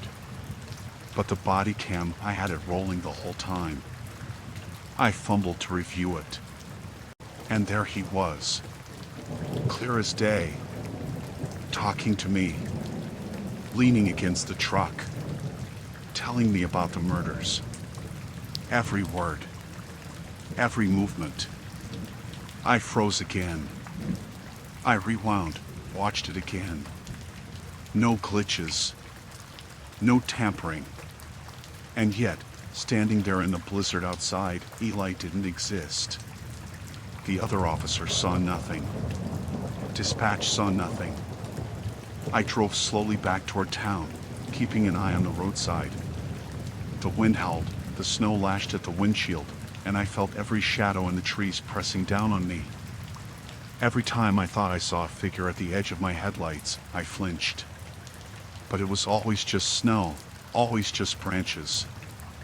Back at the station, I tried to explain it. He was here. I swear. Body cam footage shows him. I don't know what else to say. My sergeant leaned over the footage, brows furrowed. He paused it, looked closer. You're sure this isn't some kind of joke? No. I can't explain it. But he was here. He talked about multiple killings. Said he was wanted. And then he was gone. Backup arrived. No trace. Nothing. He didn't answer. Just shook his head. Unit 7, you've been in the field too long tonight. Maybe the storm's messing with your head. Keep the camera rolling. Get some sleep. Sleep. I wanted to, but the image of him stayed. The way he smiled, that empty, calm face in the middle of a blizzard, telling me he was wanted and it didn't matter that no one else could see him. I couldn't stop watching the footage. Rewound it over and over. Every word, every step he took toward the truck. The camera didn't lie. But the world outside, the one everyone else saw, had no trace of him. After that, my nights changed. Every call, every abandoned road, every stranger asking for help, I approached with a knot in my chest. The woods outside town, the edges of fields, the space between streetlights, I felt watched. Always watched. Dispatch started calling me for check-ins more often. I knew why. They didn't say it, but I could feel the caution in their voices. Something had noticed. And maybe it wasn't Eli. Weeks later, I drove the same route. Snow had melted, roads clear, the blizzard a memory. But when I passed the old mill, I slowed anyway. And for a second, I thought I saw him, pale against the trees, watching me as I drove by. I looked back, nothing. Just snow-streaked branches, sunlight glinting off ice. I kept the footage. On my personal hard drive. No one else knows about it. I don't talk about it. I don't bring it up. But every time a storm comes, every time I'm alone on a road at night, I feel the cold air press against me the way it did that night. And I know he's out there. Watching. Waiting. Or maybe just gone. But I remember him. And that's enough to keep me looking over my shoulder for the rest of my life.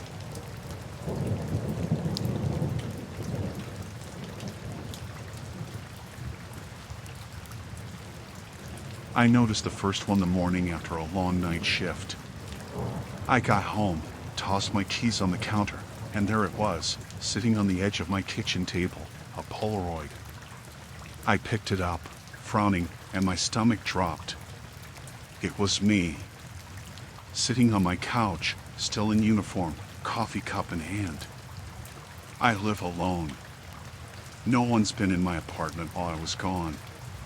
At first, I thought maybe it was some kind of joke, some prank from another officer at the station. But it didn't feel like that. The photo wasn't staged. It was candid. And whoever had taken it had been inside my apartment without my knowledge. I didn't sleep much that night, checking doors, windows, locks. Everything was normal. No signs of forced entry. Nothing missing. Just a Polaroid, sitting on the counter like it had always been there. Over the next week, it happened again. A new photo would appear somewhere I couldn't have missed it, on my nightstand, on the bathroom counter, once even tucked into my mailbox. Each one showed me somewhere I'd been, usually alone, sitting at the desk in my patrol car, walking to the corner store, brewing coffee in the morning. The last one, God, that one showed me in bed, asleep. I started noticing small things during patrols. Shadows where they shouldn't be. The feeling that someone was always just behind me, watching, staying out of sight but never leaving. My cruiser seemed different sometimes, like someone had brushed against the seat while I was on a call. I kept telling myself I was tired, that the long hours were getting to me. Then the photos started showing me on patrol. Not just random shots, angles that could only have been taken from somewhere inside my cruiser. One showed me talking to a guy at a routine traffic stop. Another caught me leaning on the hood of my car outside a convenience store.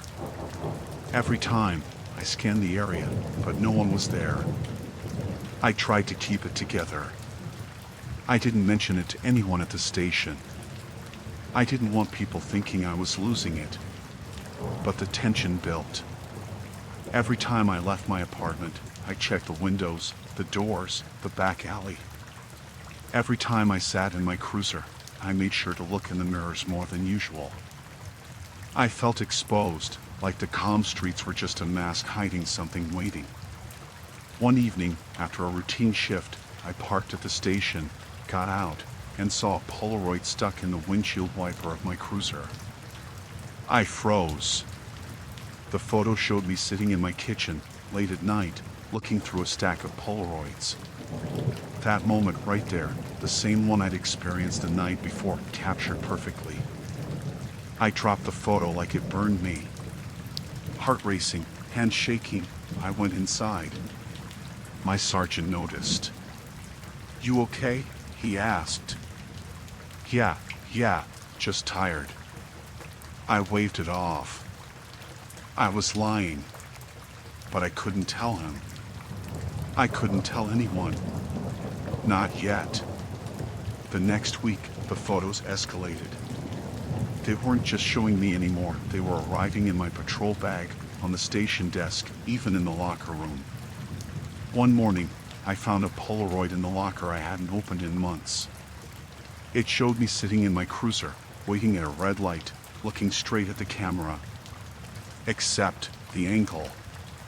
There's nowhere in that intersection someone could have taken it without being seen. I started noticing small inconsistencies in my life. Doors I was sure I locked were unlocked. My trash cans moved slightly from where I'd left them. Items on my desk shifted. Every time I turned around thinking someone was there, the office would be empty. Then, the night it really got bad, I was off duty. I came home late, exhausted, and sat down to eat. The kitchen was dark.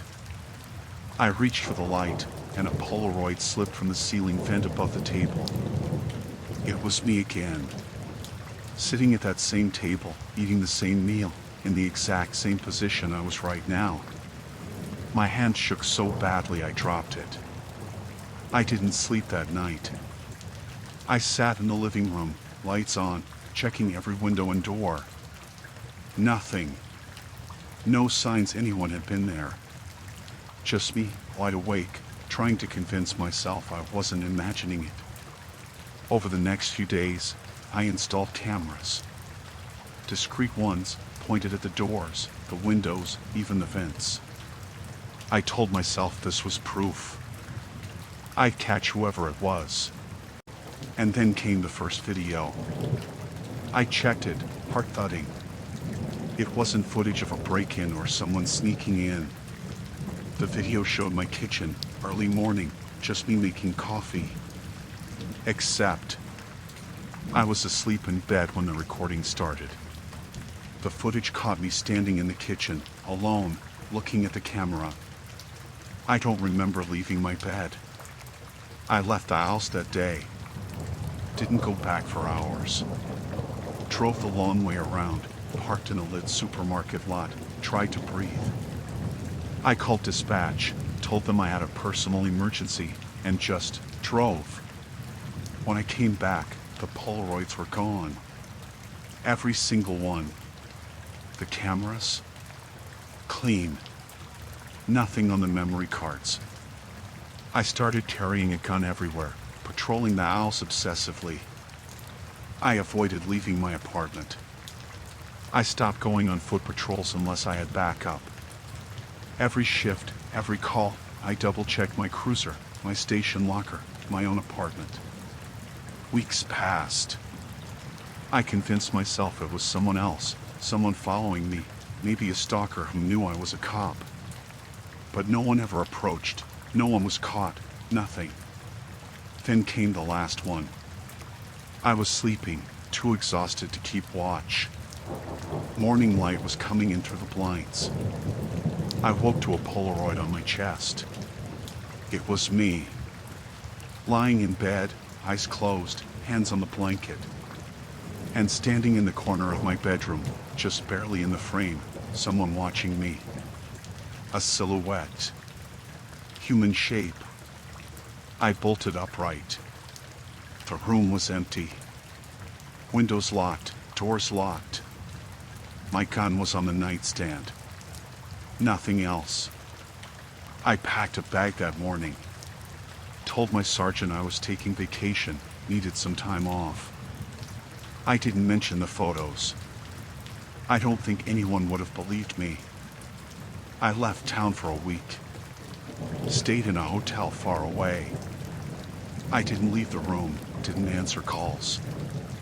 I needed to be somewhere I couldn't be watched. Somewhere no one knew I was. When I came back, the Polaroids were gone. I didn't see any. Nothing new. My apartment felt normal. But I keep a file of every picture. Even now, I glance over my shoulder when I'm alone. I triple-check the locks. I still don't know how they got there. I don't know who was taking them, how they knew my routines, my home, my life. But I know someone was. And maybe still is. Even now, I feel like I'm being watched, like there's always a camera somewhere, just out of sight.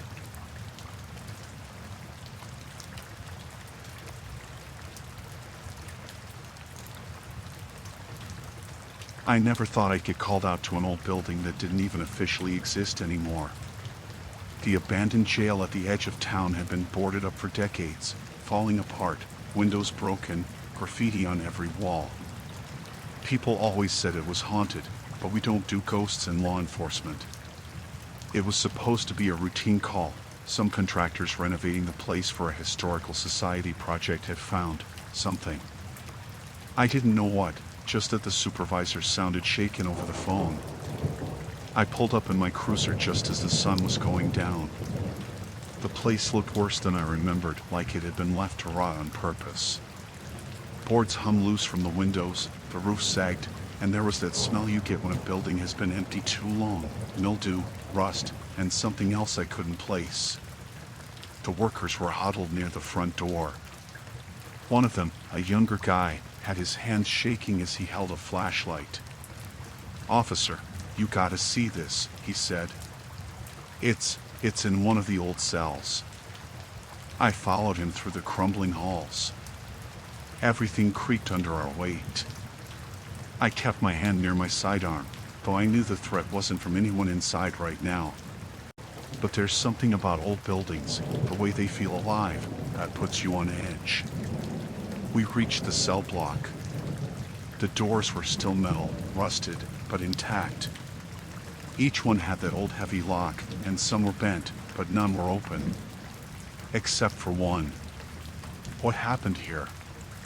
I asked. The contractor pointed to the floor. Chains. Thick, rusted chains bolted to the wall, still holding something. I stepped closer, and my stomach turned. Bones. Human bones. The guy behind me gasped. I don't know how long they've been here," he said. "We were just tearing out some debris, and then this." I called it in immediately. Backup was on the way, but the building was huge, and we had to secure the area before anyone else poked around. I crouched down near the chains.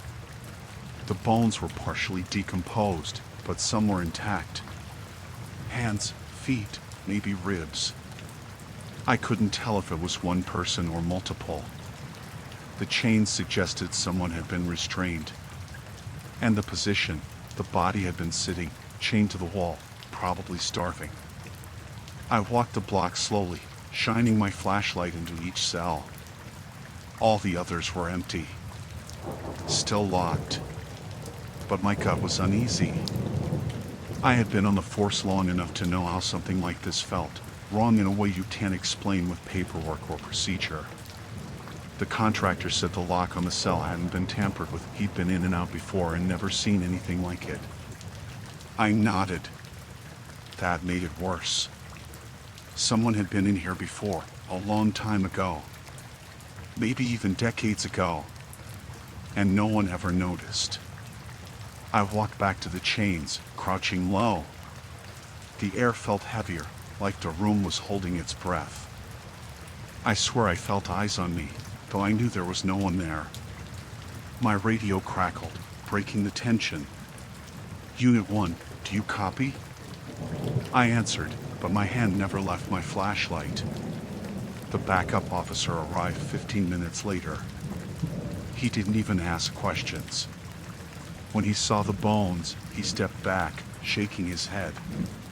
We secured the scene, cordoning it off, making sure the contractors stayed outside. But even after calling in the coroner and starting the paperwork, I couldn't shake the feeling that someone or something was watching. Not like a ghost, but like a person, someone aware that I was there, observing me from the shadows, just out of sight. Over the next week, I kept thinking about the chains. About that cell. I went through the old jail records, trying to figure out who could have been held there, if anyone had gone missing. Most of the files had been lost in a fire long before my time, but there were scraps, arrests, releases, complaints from the early 1900s. Nothing that hinted at a disappearance like this. I asked around town. Some old-timers remembered the jail. They'd been kids when it closed. Most shrugged it off. "Old place," they said. "Nothing good ever happens in there." But one man, a retired deputy, leaned back in his chair, eyes narrowing. "Chains, you say?" he murmured. "Yeah. I heard stories. Nothing official. Just rumors. Some folks vanished around here back then. Never caught who did it. They said the jail swallowed him up." I thanked him and left. But the words stuck. The jail swallowed him up. I couldn't stop picturing that cell, the bones, the way the chains still clamped the wrist bones together, as if someone had left them there to be found decades later. I went back to the scene once the coroner had cleared it. I needed to see it myself, one more time. Everything was cordoned, the bones removed, but the cell itself. I could still feel it. That oppressive weight, like someone sitting in the shadows, watching. The locks on the other cells looked normal, untouched. But I couldn't shake the thought, someone had been in here. Someone had chained that person in that way, left them to die. And no one ever found out. Later that night, I was at home, trying to sleep. The image of the bones, the chains, the empty cell, it kept coming back. I could see it in my mind, perfectly lit by a flashlight beam, dust motes floating through the air. The chains were still there, holding on, even after all these years. I called a former colleague, someone I trusted, and told him what had happened. He listened quietly. "You've got to be careful," he said finally. "Places like that, once you know, once you see, it doesn't let go. People who did stuff like that, maybe they left, maybe they didn't. And the worst part? Sometimes it's someone still around, someone who remembers who ended up in that cell." I didn't sleep much that night. I kept the lights on, checked the locks, walked the house, patrolling like I still was at work. That's when I started noticing little things. The creak of floorboards in the hall, the way shadows shifted near my windows. I told myself it was stress, the old building on my mind too much. But it wasn't just stress. I started checking outside at night, driving my usual patrol route, even off duty. Every old building, every shadowed corner of town felt heavier. Like something from the jail had reached out and left a weight in my head, following me. Weeks later, the bones were cataloged, the coroner's report filed, the renovation continued. Contractors worked during the day. Everything seemed normal. But I didn't go back to that site. Not alone, not without backup. And I made sure someone always knew where I was when I drove by. I can't explain why it feels like someone is still watching. Maybe it's just a memory of the jail, the cells, the way the chains held a human being long ago. Maybe it's instinct, my brain trying to process something inhuman in its cruelty but still completely human in origin.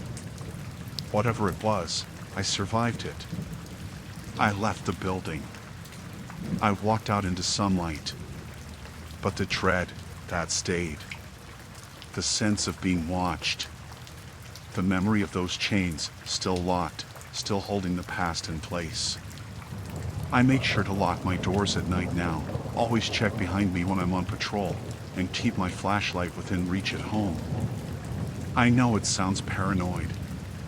Maybe it is. But I'll never forget those chains. And I'll never forget that cell. Even now, I feel it, sometimes, in the corner of my vision, a shadow of metal and bone, chained, waiting.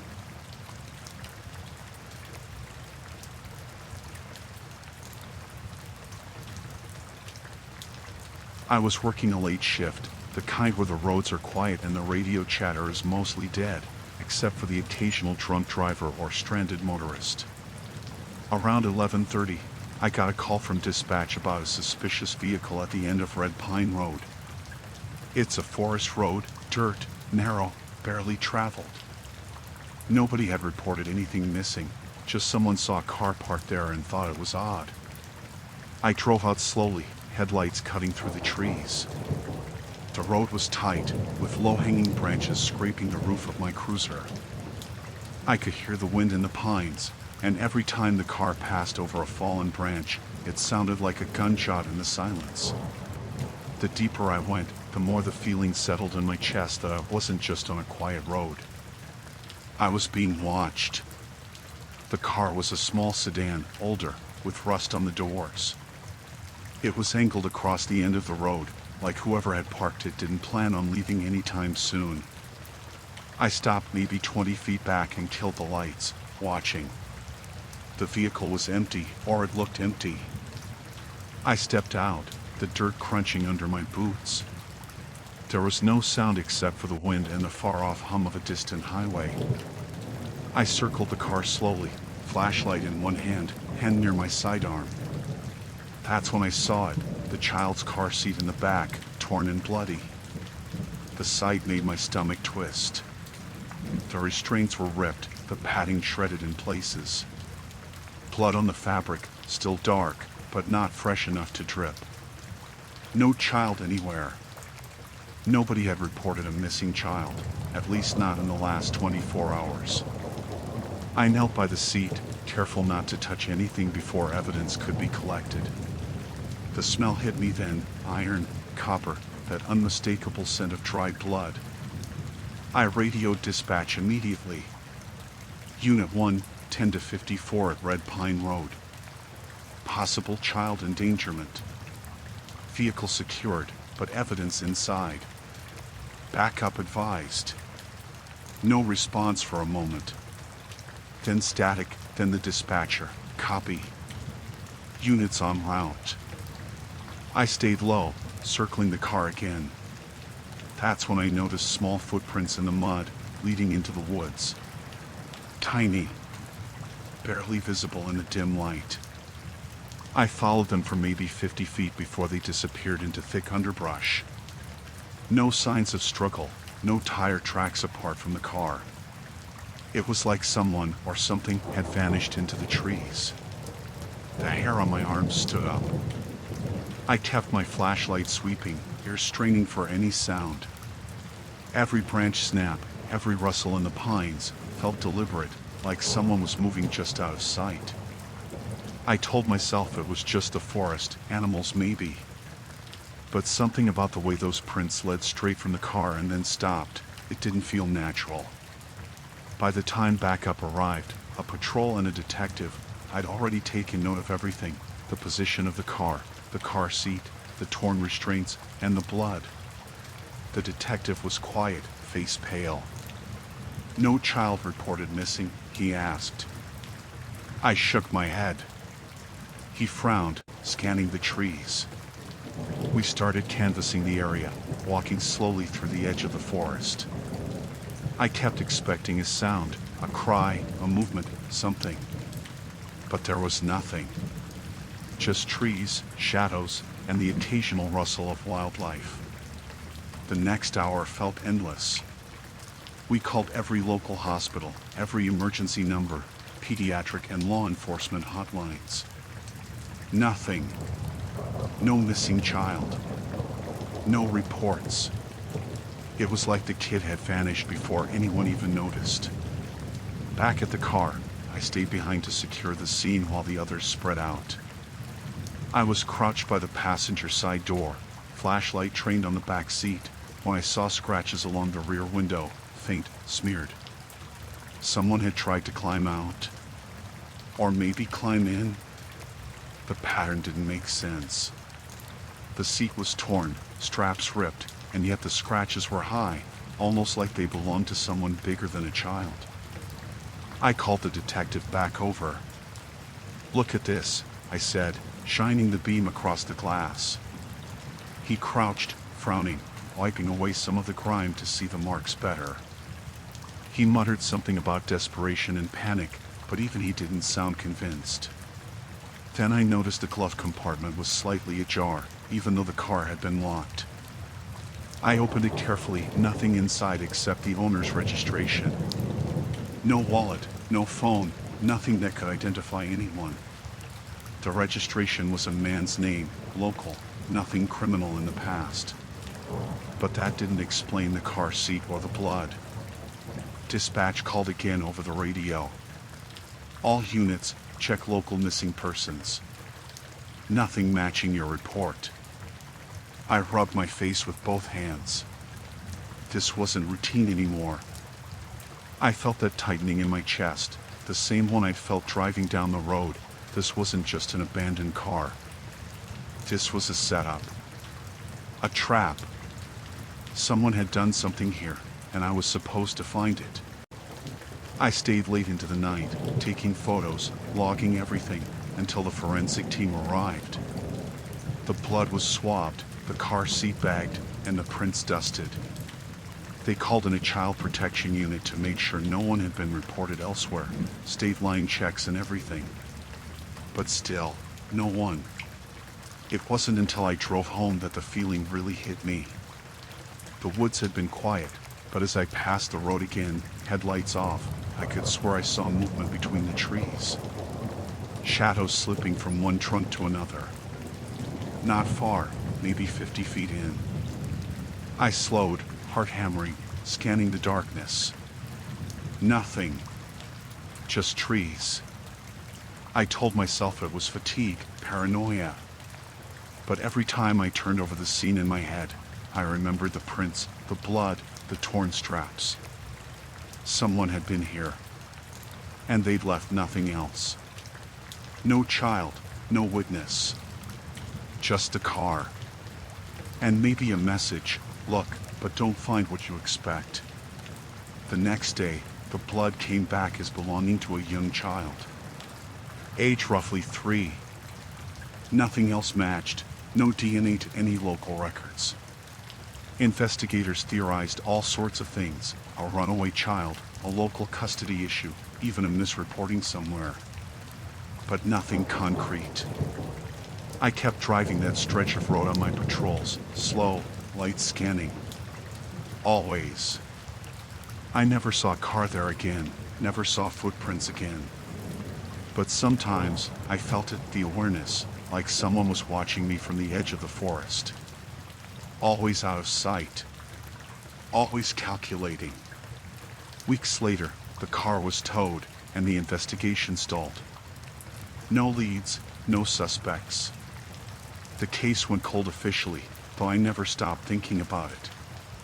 At night, in quiet moments, I can't shake the memory of the car seat, the torn restraints, the smell of dried blood in the old leather interior. I survived that night. Nobody harmed me. Nobody was even in the car when I approached. But there's a weight to it that doesn't go away.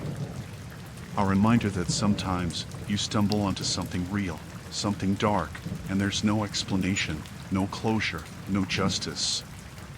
Only the knowledge that someone out there, someone human, alive, thinking, capable, is responsible. And they know I was there.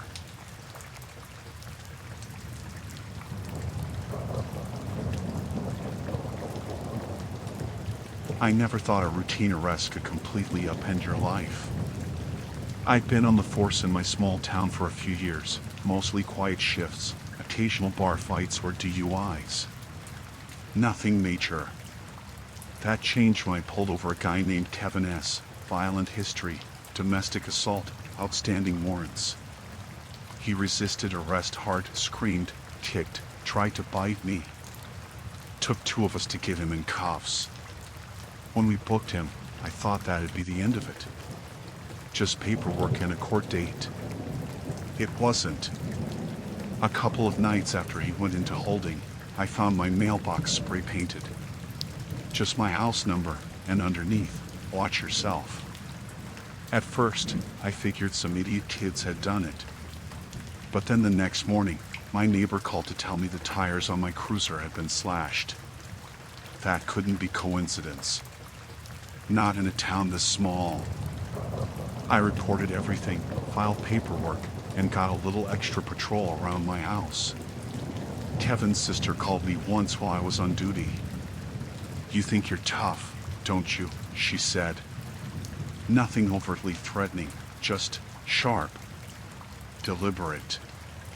I tried to brush it off, but the tone stayed with me. Then the next week, my dog didn't come home. She was usually out in the yard, friendly, barked at strangers but never ran. The gate wasn't broken. The neighbor across the street said they saw a man standing near the fence, but by the time they grabbed binoculars, he was gone. Blood on the ground near the doghouse. My dog was gone. I called dispatch, filed a report. Nothing. No witnesses came forward. I started noticing small things everywhere. Tires of my personal car had been punctured. Mail left on the porch had been rifled through. Shadows outside windows at night, distant footsteps crunching on gravel when the street was empty. I tried to tell myself I was overreacting, that maybe the stress of the arrest was making me paranoid. But the incidents kept escalating. One night, I was sitting at the kitchen table with my wife, drinking coffee after a long shift. I heard someone scraping the driveway. Thought it was branches, but then there was a knock on the window. She jumped. I grabbed my gun and flashlight. Nothing. Just footprints leading back into the shadows behind the house. No one there. I checked the cameras. Our little security setup had been unplugged. By then, the harassment wasn't just property damage. My wife started noticing a car parked a block away whenever she left for work. Dark sedan, tinted windows, gone whenever she called me. She started taking different routes, but the same car appeared on other streets. I tried to confront it once. No one was inside when I approached, doors locked. Just the car, engine off, watching. The next escalation hit hard. A neighbor called in the middle of the night. My front door was wide open. Nothing stolen, nothing broken inside. But it wasn't supposed to be open. I checked cameras again. Someone had jimmied the lock, gone in, but there was no footage. Just shadows moving. My wife refused to stay in the house that night. She stayed with her sister. Every time I went on patrol, every time I turned a corner in town, there was the sense of being watched. At the grocery store, I saw Kevin's brother in the parking lot, leaning against a column, phone in hand, staring. No interaction, just waiting, watching. When I walked past, he slipped inside a truck and drove off slowly. I started carrying extra backup on shifts, never going anywhere alone. The department took the threat seriously, but there was only so much they could do. Kevin was still in jail, awaiting trial. But the family's harassment didn't stop. Graffiti on my garage. Slashed tires. My mailbox torched one night. Fortunately, no one was hurt. I began taking notes, documenting everything, even the small things, the scratches on my car doors, the anonymous calls that hung up as soon as I answered. Each time it escalated, I realized how carefully it was planned. Nothing was random. They studied me, knew my routines. Then one afternoon, I noticed someone following my wife after work. She called me, voice tight with fear, saying a black pickup had been behind her the entire drive. She tried to lose it in side streets. It stayed. I called it in, raced to meet her at a corner she said she'd stop at. By the time I arrived, the truck was gone, but she was shaking, her hands gripping the steering wheel. The final escalation came 2 nights later. I was home alone, wife out of town. My shift ended early due to illness. I was in the living room when I heard the screen door slam. My heart sank. My gun was on the counter. I crept through the house, lights off, listening. Nothing in the yard, but the front door was wide open. I stepped outside slowly. Footprints in the mud led around the side, toward the woods behind my house. I called dispatch. Unit 2, I need backup at my residence. Possible intruder. They were 5 minutes out. 5 minutes felt like an hour. I followed the footprints at a safe distance, flashlight off.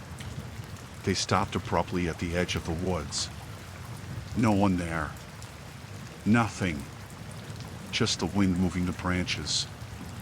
That's when I noticed a tree branch tied to a fence post in my backyard, swinging slightly. Not natural, somebody had tied it, then left. Nearby, on the ground, was my wife's scarf. She hadn't worn it recently. I picked it up slowly. A note tucked in, you know what happens when you ignore us. Backup arrived seconds later. We swept the area, no one found. Nothing. After that night, I took serious precautions. Installed cameras that recorded to the cloud, changed my routines, avoided being alone whenever possible. Kevin's family continued to call in, anonymously, but the intensity died down after the note. Maybe it was a warning meant to remind me who had power outside the law. Eventually, the threats tapered off. Kevin's trial approached, and the family seemed to step back. I never learned if they were arrested for harassment or intimidation. There wasn't enough proof. But I know they were watching. Always. I moved the family temporarily out of town for safety, changed locks, reinforced windows. Even then, driving past the neighborhood, I sometimes saw shadows where I knew none should be, and my stomach would drop. I survived. My wife survived. No one was physically harmed beyond my dog and property. But the weight of knowing someone had the intent and patience to terrorize a family over weeks, escalating in calculated steps, never fully leaves you. You notice the small things, the window slightly ajar, the unusual quiet on a street, the way a shadow hangs just out of reach. Even months later, I still check the house before bed, walk the perimeter, double lock doors. I'm careful who I trust, who I let close. And sometimes, when I drive home late, headlights dimmed, I swear I see a truck lingering at the edge of town, waiting. Not moving. Watching. You get used to the paranoia eventually. You survive. You adapt. But you never forget.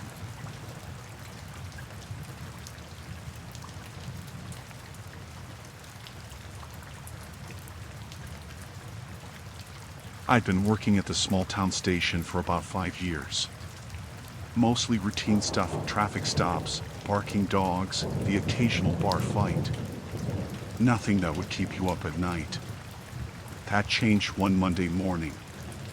I arrived at the station just after 6, the kind of foggy, cold morning that makes the world feel muffled.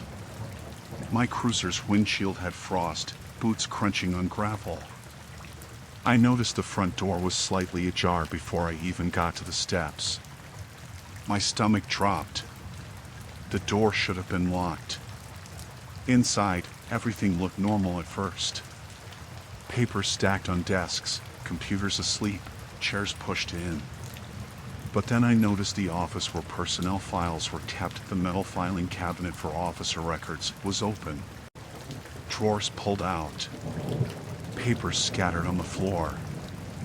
I started flipping through them, heart thumping, realizing something wasn't just moved. Names, addresses, phone numbers, schedules, information about our families. Everything personal. Nothing was stolen except the sheets containing our loved ones' info. I called dispatch to report the break-in, my voice tighter than I realized. Backup arrived 10 minutes later. By then, I'd been combing through the papers again. There was no sign of a forced entry. The locks didn't show any scratches, no broken glass, nothing that suggested someone smashed their way in. Whoever it was had a key or knew exactly how to get inside. The detective on duty and I went through the station. Nothing else was touched. No computers, no weapons, no cash from the evidence locker. It was like someone had only wanted our families. My office, my locker, my personal files untouched. The files for my wife and kid, though, gone. After the initial shock, I started thinking about possibilities. Was this a disgruntled ex-employee? A local criminal with a vendetta? Someone who wanted leverage. But who would know enough to get in quietly and take only family information? That night, I went home with my wife and kid. I kept the door locked, triple-checked the windows, installed a secondary lock on the front door. Every sound outside made me tense. A car idling too long. A branch scraping against the window. I couldn't shake the feeling of eyes on us. 2 nights later, I found my neighbor's mailbox smashed. A few streets over, A friend reported a car parked across from their house, engine running, empty, lights off. Just there. Watching. Coincidence? Maybe, but I didn't think so. Over the next week, small things escalated. My wife got a call at work from an unknown number. Silence. Then a low click, nothing else. My kid's backpack zipper was slightly undone when I picked him up from daycare, even though I knew I'd zipped it closed that morning. A neighbor saw a man lingering near our garage late at night, just standing there, not moving, not leaving. By the time they went out, he was gone. At work, everyone was jittery. Officers started keeping tabs on each other's houses after hours. Some people installed cameras, some bought dogs, some started carrying personal firearms at home. But still, nobody knew who had done it or why. One morning, my partner and I were at the station when we found a note slid under the main office door. Just a single sheet of notebook paper, nothing fancy. Written in block letters. We know where you sleep. Nothing else. No signature. No indication of who. Just that message. My stomach sank. My home address wasn't on the note. Somehow, they knew. Somehow, they had surveillance. After that, I changed my routine. Never drove the same route to work. Left at different times. My wife started using a friend's car, different routes to pick up the kid from school. But the more we changed, the more the tension built. Every day, I expected something worse. A week later, my partner called me while I was at home. You need to come in. Now. When I got to the station, the detective was pacing. He said, check this out. On my desk, in plain sight, were 2 photographs. My house. My front door. My bedroom window. Not from a distance, they were close enough that someone had to have been on my property. My heart raced. My wife had been inside all evening. The photos weren't threatening words or blood, they were just images. Watching. Evidence that they had been there. That's when I realized this wasn't about money or petty revenge or even intimidation of us at work. It was about control. About making us know, every hour of every day, that someone could reach into our lives at any moment. I called an extra patrol for the neighborhood, installed security lights and cameras, made arrangements with other officers to check in on my family at random times. We didn't go anywhere alone. Every grocery run, every doctor appointment, every school drop-off had someone with us. Still, the fear lingered. Small things kept happening. Car doors left unlocked. Windows slightly open. Footsteps on gravel in the yard that stopped when you looked. Every shadow felt like it could be watching. Then, one night, about 3 weeks after the initial break-in, I got a call from dispatch about a disturbance near the edge of town. Nothing serious, just a domestic argument. I responded alone. It was the middle of the night, no other units available. As I pulled in, I noticed a dark sedan parked across the street, headlights off, engine running. I stopped and watched. The car didn't move. No one got out. But I felt it. That same sensation I'd been feeling since the break-in. Being observed.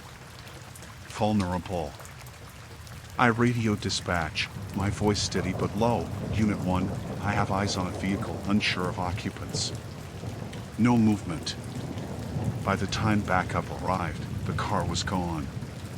No tracks. No one. Just the empty street. But the tension didn't leave. I knew the same people or person were still out there, still watching. The days passed, the intensity of harassment faded. Maybe they were satisfied with fear. Maybe they were planning something else. I never found out who did it, never saw anyone caught. But we survived.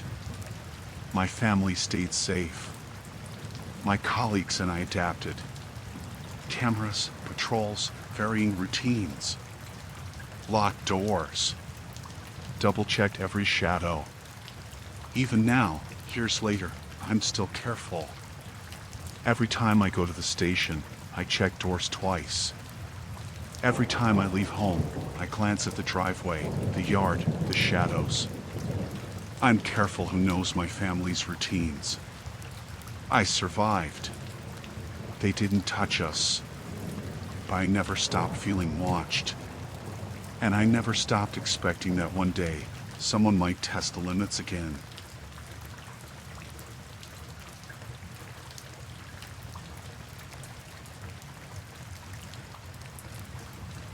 I'd been on the force for just under 2 years, mostly handling routine night shifts in a small town where the most excitement usually came from a drunken fight outside the only bar on Main Street.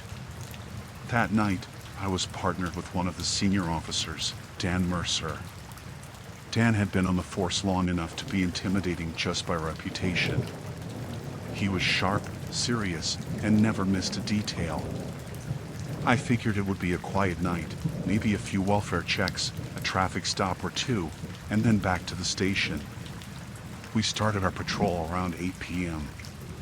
The streets were empty, snow lightly falling in the soft glow of streetlights. Everything felt normal. Dan kept the radio on low, scanning channels, and I tried to keep up with the small-town gossip he murmured under his breath, mostly who was drinking too much or whose dog had wandered off. Around 11, we got close to the edge of town, a street lined with older homes, some abandoned, others barely maintained. Dan slowed near a modest, yellow-painted house I'd driven past 100 times. He didn't say anything, just turned into the driveway. I noticed the lights inside were off, and for a moment, I thought maybe he was just checking on someone. "Just a minute," he said, and got out. I expected him to go to the front door and knock, but he didn't. He slipped around to the side of the house. I stayed in the car, tapping my fingers on the steering wheel, watching. I thought maybe he knew the resident personally. Minutes passed. 5, 10. I started to get an uneasy feeling. Normally, Dan would give me a nod, a thumbs up, something. But he didn't come back. I got out, walking slowly toward the side of the house, my flashlight cutting through the darkness. "Dan?" I called. My voice sounded too loud in the quiet night. No answer. I circled to the front door. Still nothing. The front window was dark, and all the doors were closed. It looked normal from the street, but something about the silence felt wrong. I went around to the side again, my stomach twisting. Dan had been gone at least 15 minutes now. I could feel the sweat on my back despite the cold. The side door was slightly ajar, though I was sure it had been closed. I hesitated, my hand hovering near my radio. "Dan!" I yelled, louder this time. My voice cracked. Still nothing. I nudged the door open with my flashlight, stepping inside. The smell hit me first clean, but faintly antiseptic, like someone had recently cleaned in a hurry. Then I noticed the living room. Everything seemed normal. Couch cushions in place, coffee table tidy, no signs of struggle. But the air felt heavy. Wrong. I called dispatch, trying to keep my voice steady. Unit 1, possible missing officer, request immediate backup. There was static on the line for a second, then a calm voice, Unit 1, copy. Backup en route. I moved through the house slowly, checking each room. Bedrooms, kitchen, bathroom, no sign of Dan. The house had no basement, but there was an attic ladder pulled down in the hallway. My flashlight caught the edge of it, dust motes floating in the beam.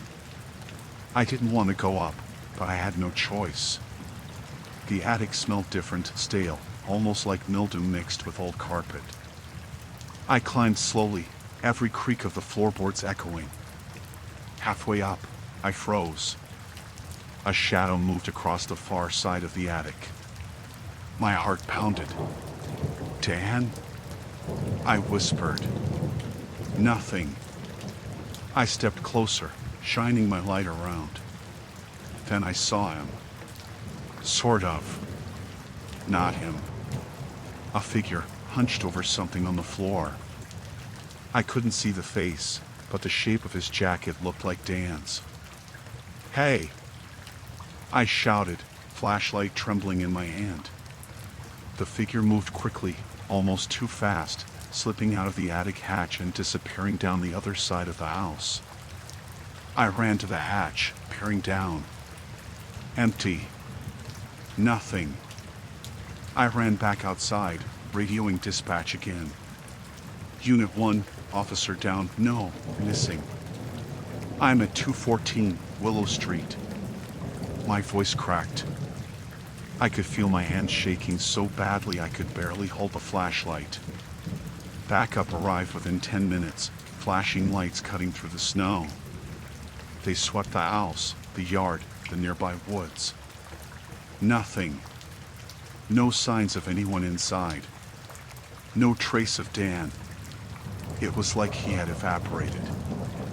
I spent hours in the driveway with a deputy, describing Dan, every detail I could remember.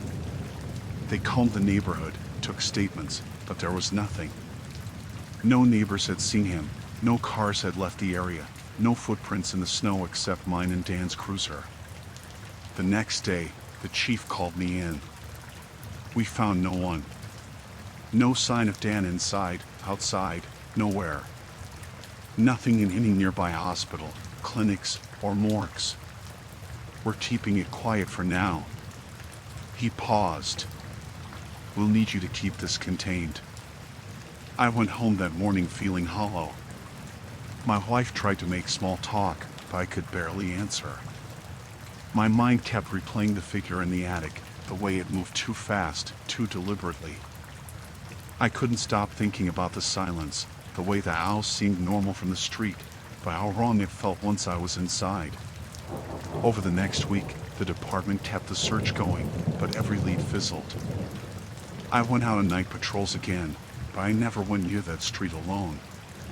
Something about it stayed with me, like a weight on my chest.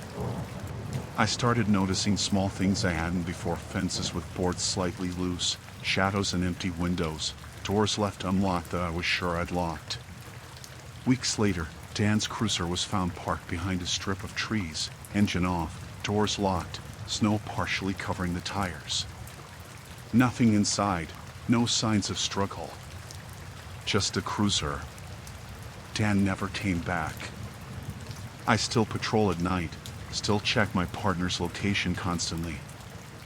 I learned to trust my instincts more than anything else. The town feels smaller now, darker, even in familiar streets.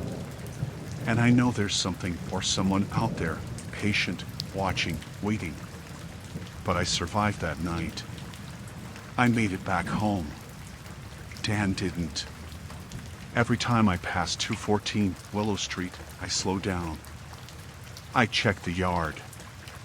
I shine my flashlight toward the attic window, and I remember the way the figure moved, silent, fast, deliberate. My stomach tightens, but I keep driving.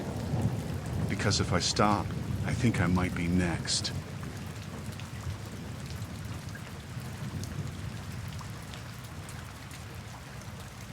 I'd been on the force for just over 3 years, working nights mostly, in a town so small it felt like everyone knew everyone's business.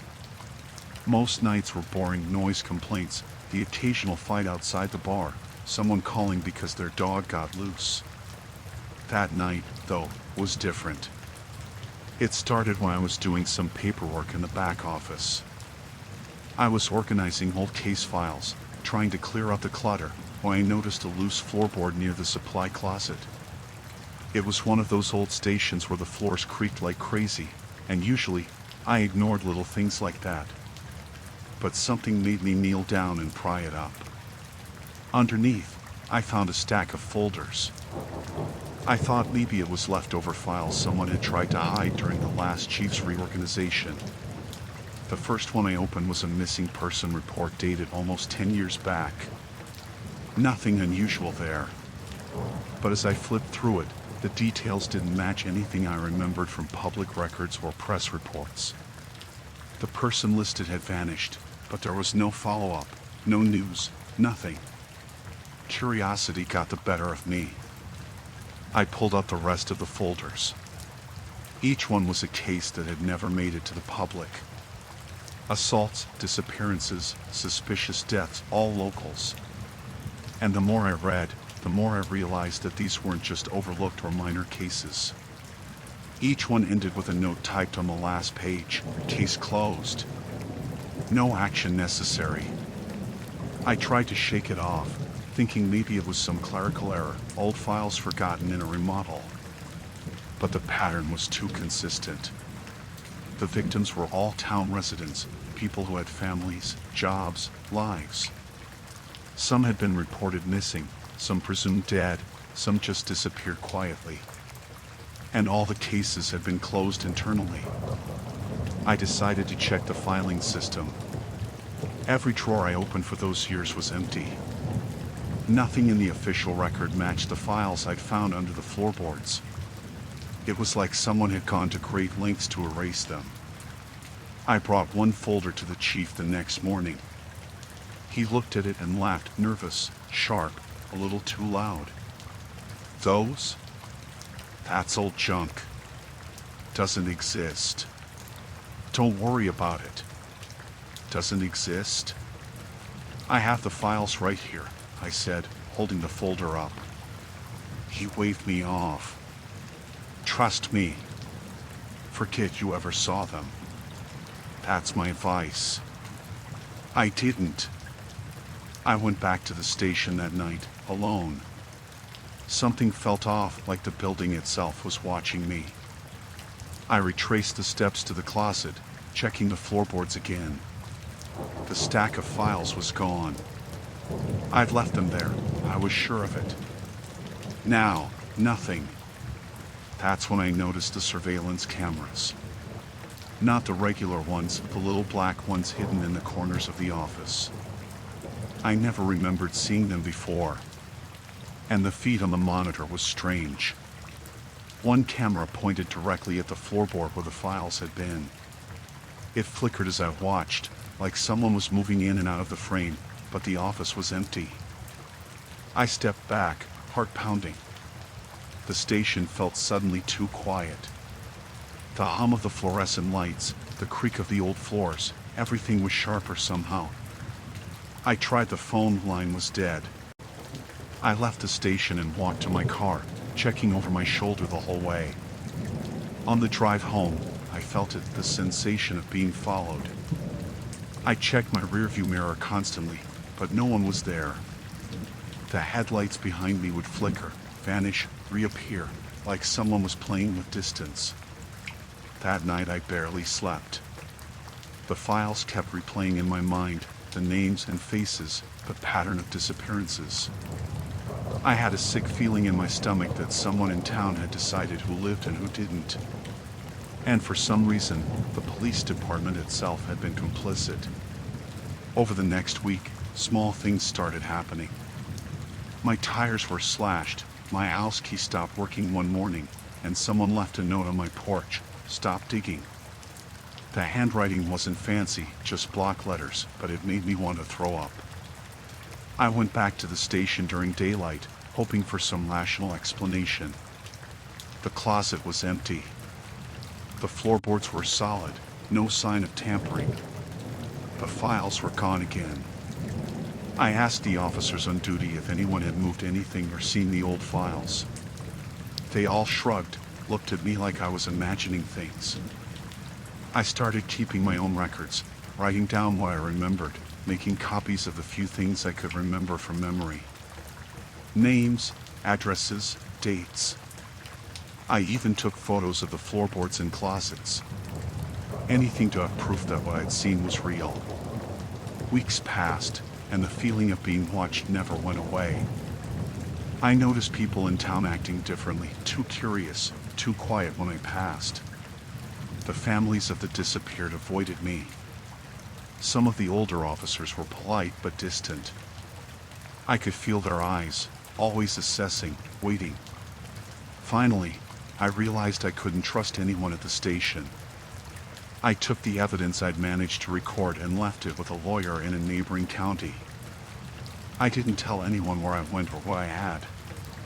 I quit the force soon after. The town felt smaller, darker. The streets I patrolled nightly now looked like traps, and every face in the grocery store felt like it could belong to someone who knew the truth. I've moved since, far enough that I rarely think about that town. But sometimes I get a call from an unknown number, the kind with no area code. Silence when I pick up. I know it's them. And I know the files never left that floorboard the way they should have. I survived what I saw, but the town, the department, they're still out there, watching, making sure nothing ever gets reported again.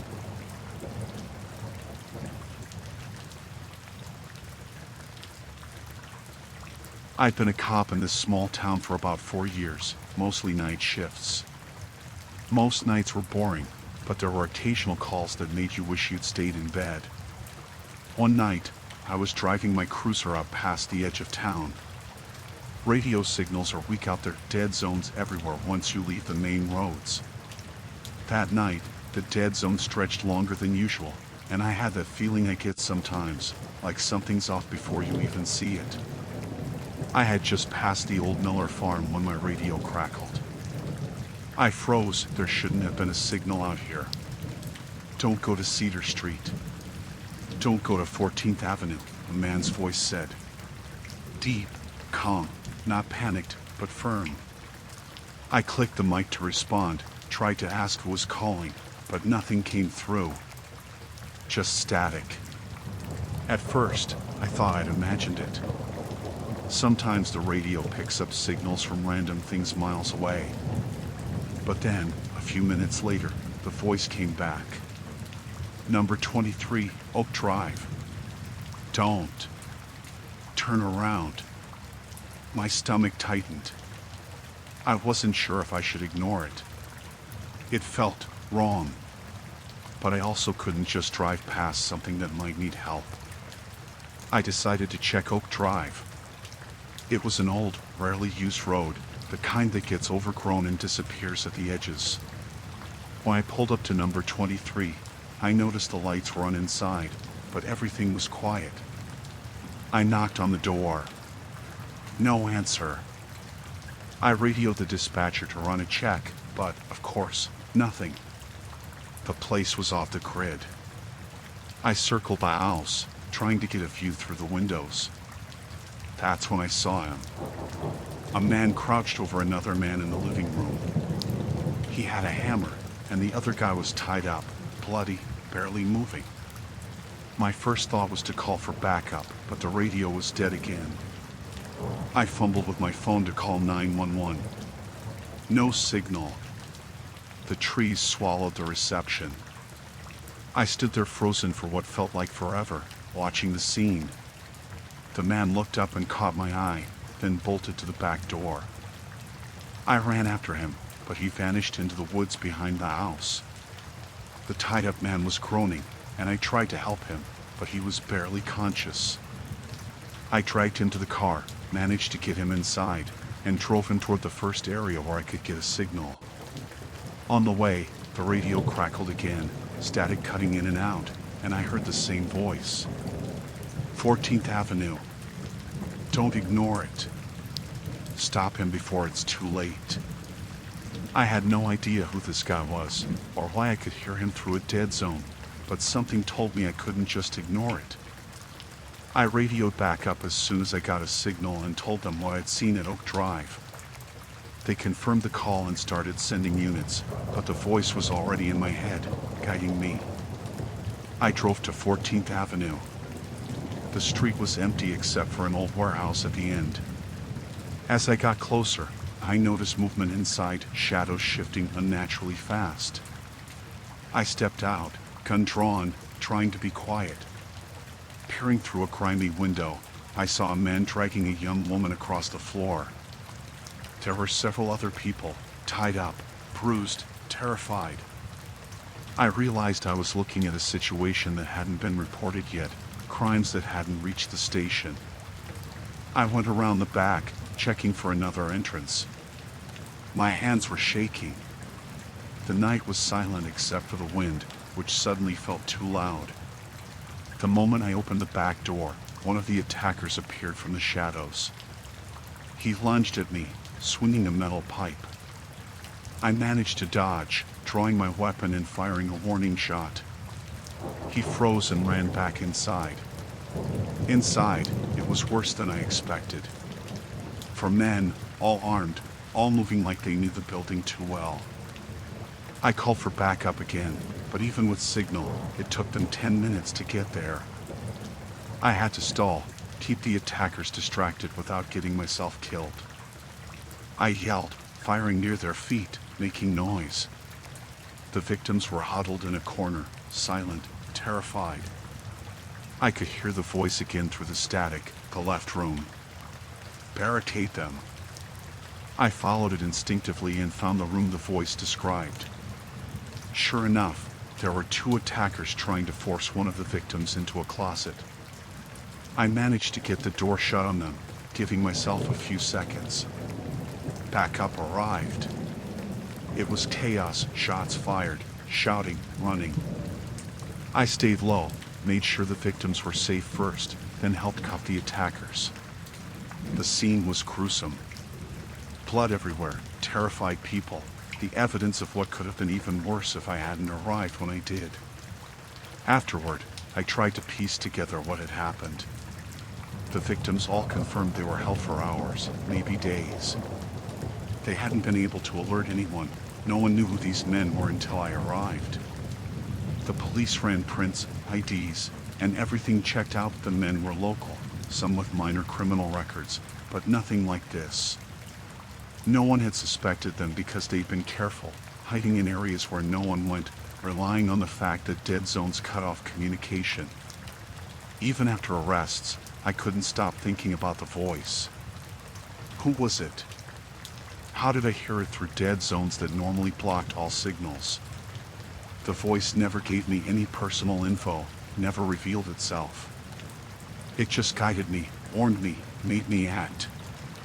I never saw the person, never met them, but without it, people would have died. I asked other officers about it. They shrugged. Nothing unusual reported. No trace of any calls. Just me. I don't know if I'll ever know who that man was, or why he reached me that night. But I do know that I survived, I saved lives, and the attacks were stopped before anyone else got hurt. I also know that I can't ever ignore that feeling again, the one that tells you someone's watching, someone knows something you don't, and if you don't act, people die. Now, every time I drive out past the edge of town, where the dead zones start, I keep the radio on. I listen for static, for voices, for anything that doesn't make sense. It's a small comfort.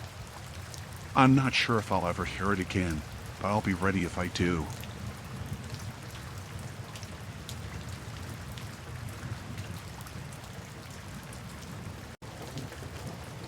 I'd only been a cop for a year, a small town kind of job where most nights were nothing but barking dogs and drunk kids stumbling home. I liked it because it was simple, predictable. That predictability ended one night. I was on a late shift, driving my cruiser through the outskirts where the streetlights petered out and the trees pressed close to the road. It was quiet, too quiet, the kind of quiet that makes your ears itch. I kept checking my mirrors, more out of habit than anything, but I noticed a car behind me. That wasn't unusual, sometimes people drove late. But it stayed behind me longer than normal, tailing me at exactly the same speed, never passing, never falling back. I tried to shake it off, but I started noticing little things. Every time I slowed down for a curve, the car slowed too. When I sped up to pass a broken down pickup, it did the same. I didn't know who it was, but it felt intentional. I made a few turns through the empty streets, trying to lose them, but the car was patient, silent, following every move. I called it into dispatch, tried to make it sound casual. Unit 7, possibly a tail. Just a vehicle keeping pace. They asked me to check the registration, but the signal on my cruiser's radio was weak out in the woods, and I kept losing it. Every time I tried to get close enough to read the plate, the car would slip back into the shadows, like it knew I was looking. I started noticing more odd things on the road home. A swing set in the yard was moving, but the houses were empty. A dog barked at nothing, then went silent as I passed. Shadows shifted where they shouldn't have. People I thought I saw at windows, vanishing when I looked directly. I told myself it was my imagination, nerves, anything to rationalize the creeping dread building in my chest. The car behind me stayed steady. At one point, I stopped at a gas station just off the highway. As I stepped out to pay, the car rolled past slowly, headlights dimmed. It didn't even glance my way. I waited, heart hammering, and eventually got back in my cruiser. The second I pulled out, it was there again, sitting a few hundred feet behind me, quiet, patient. I tried changing my route. I looped through residential streets I barely knew, cut through alleys, even doubled back once. The car followed. I noticed the driver wasn't doing anything reckless. No sudden accelerations, no flashing lights, just following, as if tracking my every movement. I parked near a strip of convenience stores and stepped out to look around. The car was gone. Relief hit me for maybe 2 minutes, until I saw it slip out from behind a row of bushes across the lot. No headlights, no engine noise. Just there. Watching. I started driving again, slowly, keeping to the main road this time, trying to stay calm. I tried to rationalize. Maybe it was another cop from a neighboring town. Maybe someone had a grudge. Maybe it was coincidence. But I didn't feel safe, not at all. The feeling of being watched, followed, seeped into me. My pulse was steady, but my mind was on fire with possibilities I didn't want to consider. Then came the small, subtle things that made it worse. My phone buzzed with a text I didn't recognize. "I see you." I froze. I hadn't given my number to anyone, hadn't shared it online, hadn't reported anything yet. I looked up at the car behind me. Headlights on now, pointed directly at me. It hadn't moved closer, hadn't sped off. Just there. I called dispatch again, voice tight. "Unit 7, I have a vehicle following me. Could be hostile. Request backup."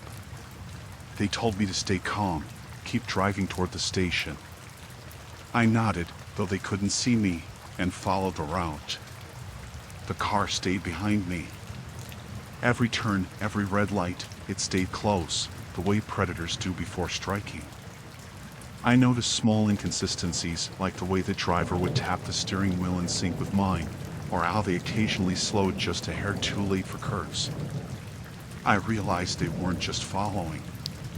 They were studying me, learning me, waiting.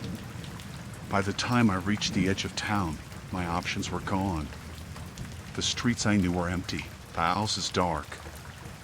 I was heading toward the station, but the station is small, only a handful of officers on at night. If they decided to follow me there, I had nowhere to hide. I made a quick choice. I took the cruiser into the station parking lot, engine running, radio keyed open, and left the door unlocked. I ran inside and slammed the door behind me. One of the other officers, patrolling the lobby, looked up at me, startled. I pointed out the windows.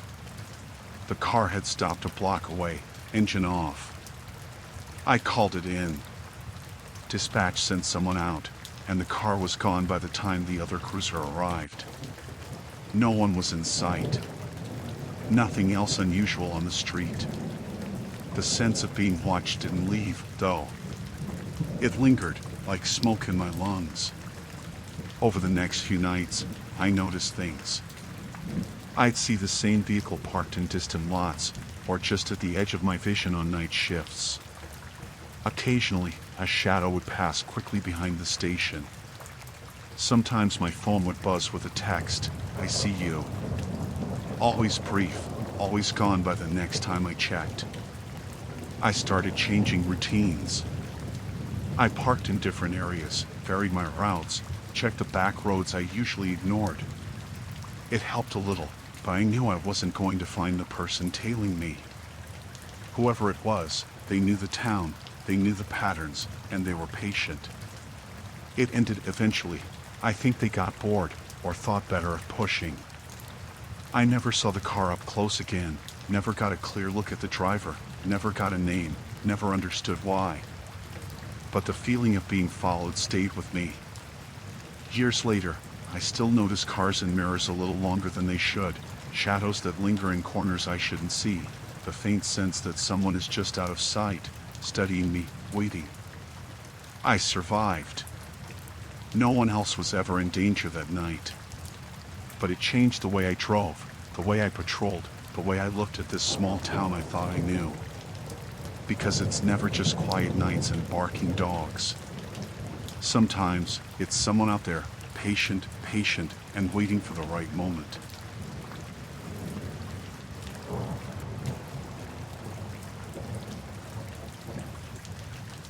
I'd only been on the force for a couple of years, small town kind of job.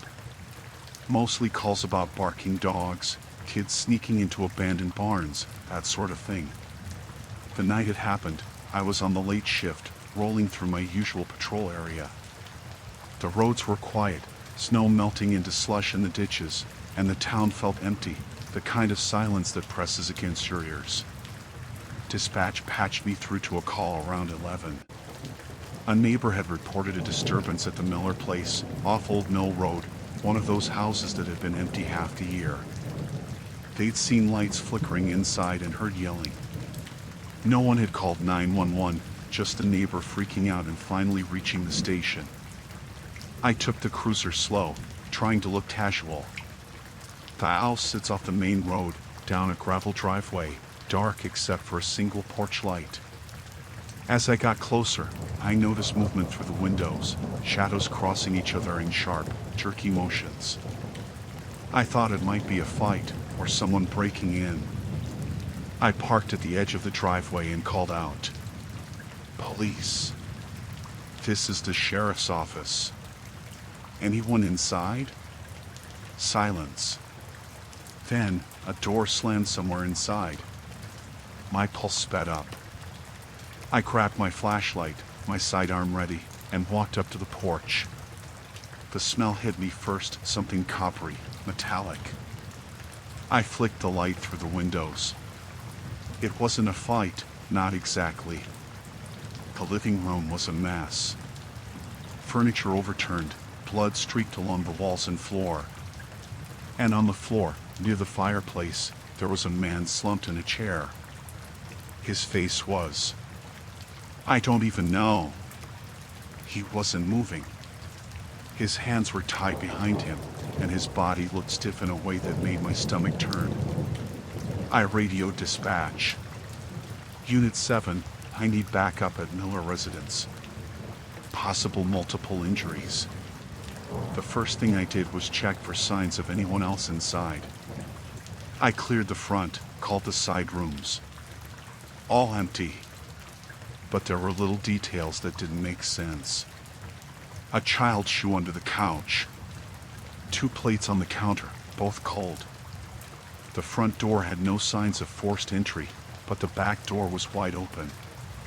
Then I noticed it, scratches along the walls, low enough that it had to be from someone crouched, struggling.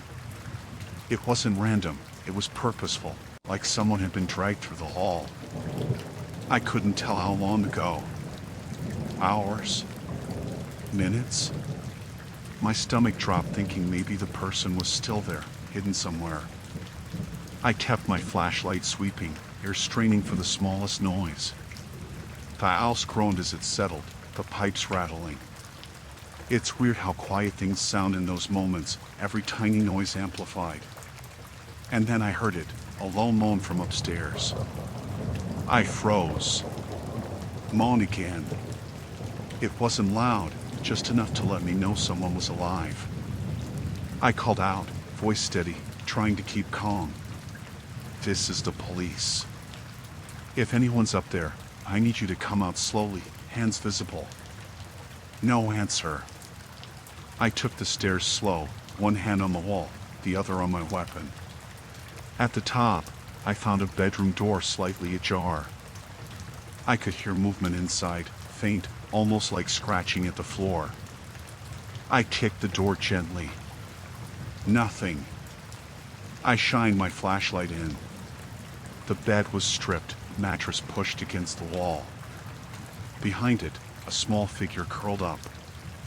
A woman, maybe mid-30s. Her hands were tied, bruises forming along her arms, and her clothes torn. Her eyes were wide, panicked, locked on mine. I called out again, softer this time. Ma'am, I'm here to help. You're safe. She didn't respond. Just stared, trembling. I went to untie her, but I kept scanning the room. That's when I noticed the other door, the closet. Slightly open, dark inside. Something about it didn't sit right. I nudged it with my flashlight beam. Inside, stacked against the back wall, were other bindings, ropes, a few belts. And blood smears on the floor leading out. I radioed dispatch again. Unit 7 needs immediate backup, EMS, and detectives. Multiple victims possible. Evidence of assault. It felt like hours, waiting for backup. The woman wouldn't speak, just shook her head, and I didn't push. I kept my eyes on the closet, on every corner, scanning for movement. The house felt alive with the wrong kind of attention, creaks that didn't make sense, shadows shifting where nothing should be. When the backup arrived, they secured the scene. Detectives started combing through the house. That's when they found the hidden room behind the basement door. No one had mentioned it in the original call. I went down last, flashlight swinging. Inside, more signs of struggle. Old newspapers on the floor, blood trails leading to the far wall. A mattress shoved into the corner, chains on the floor. It made my stomach twist. One of the detectives muttered under his breath. Looks like this has been going on a while. I nodded. I didn't say anything. I couldn't. Later, after we had everyone out, I went back to the living room to double check. That's when I saw it, a single photo, framed on the mantel. A smiling family. Husband, wife, a little girl. The wife's face was scratched out. My hand shook, and I realized I was staring at something that had started small, almost invisible to the neighbors, and escalated into horror that no one in town could have imagined. I drove back to the station after the scene was secured. The roads were empty, but I kept glancing in the rearview mirror. I expected someone or something to be there, watching.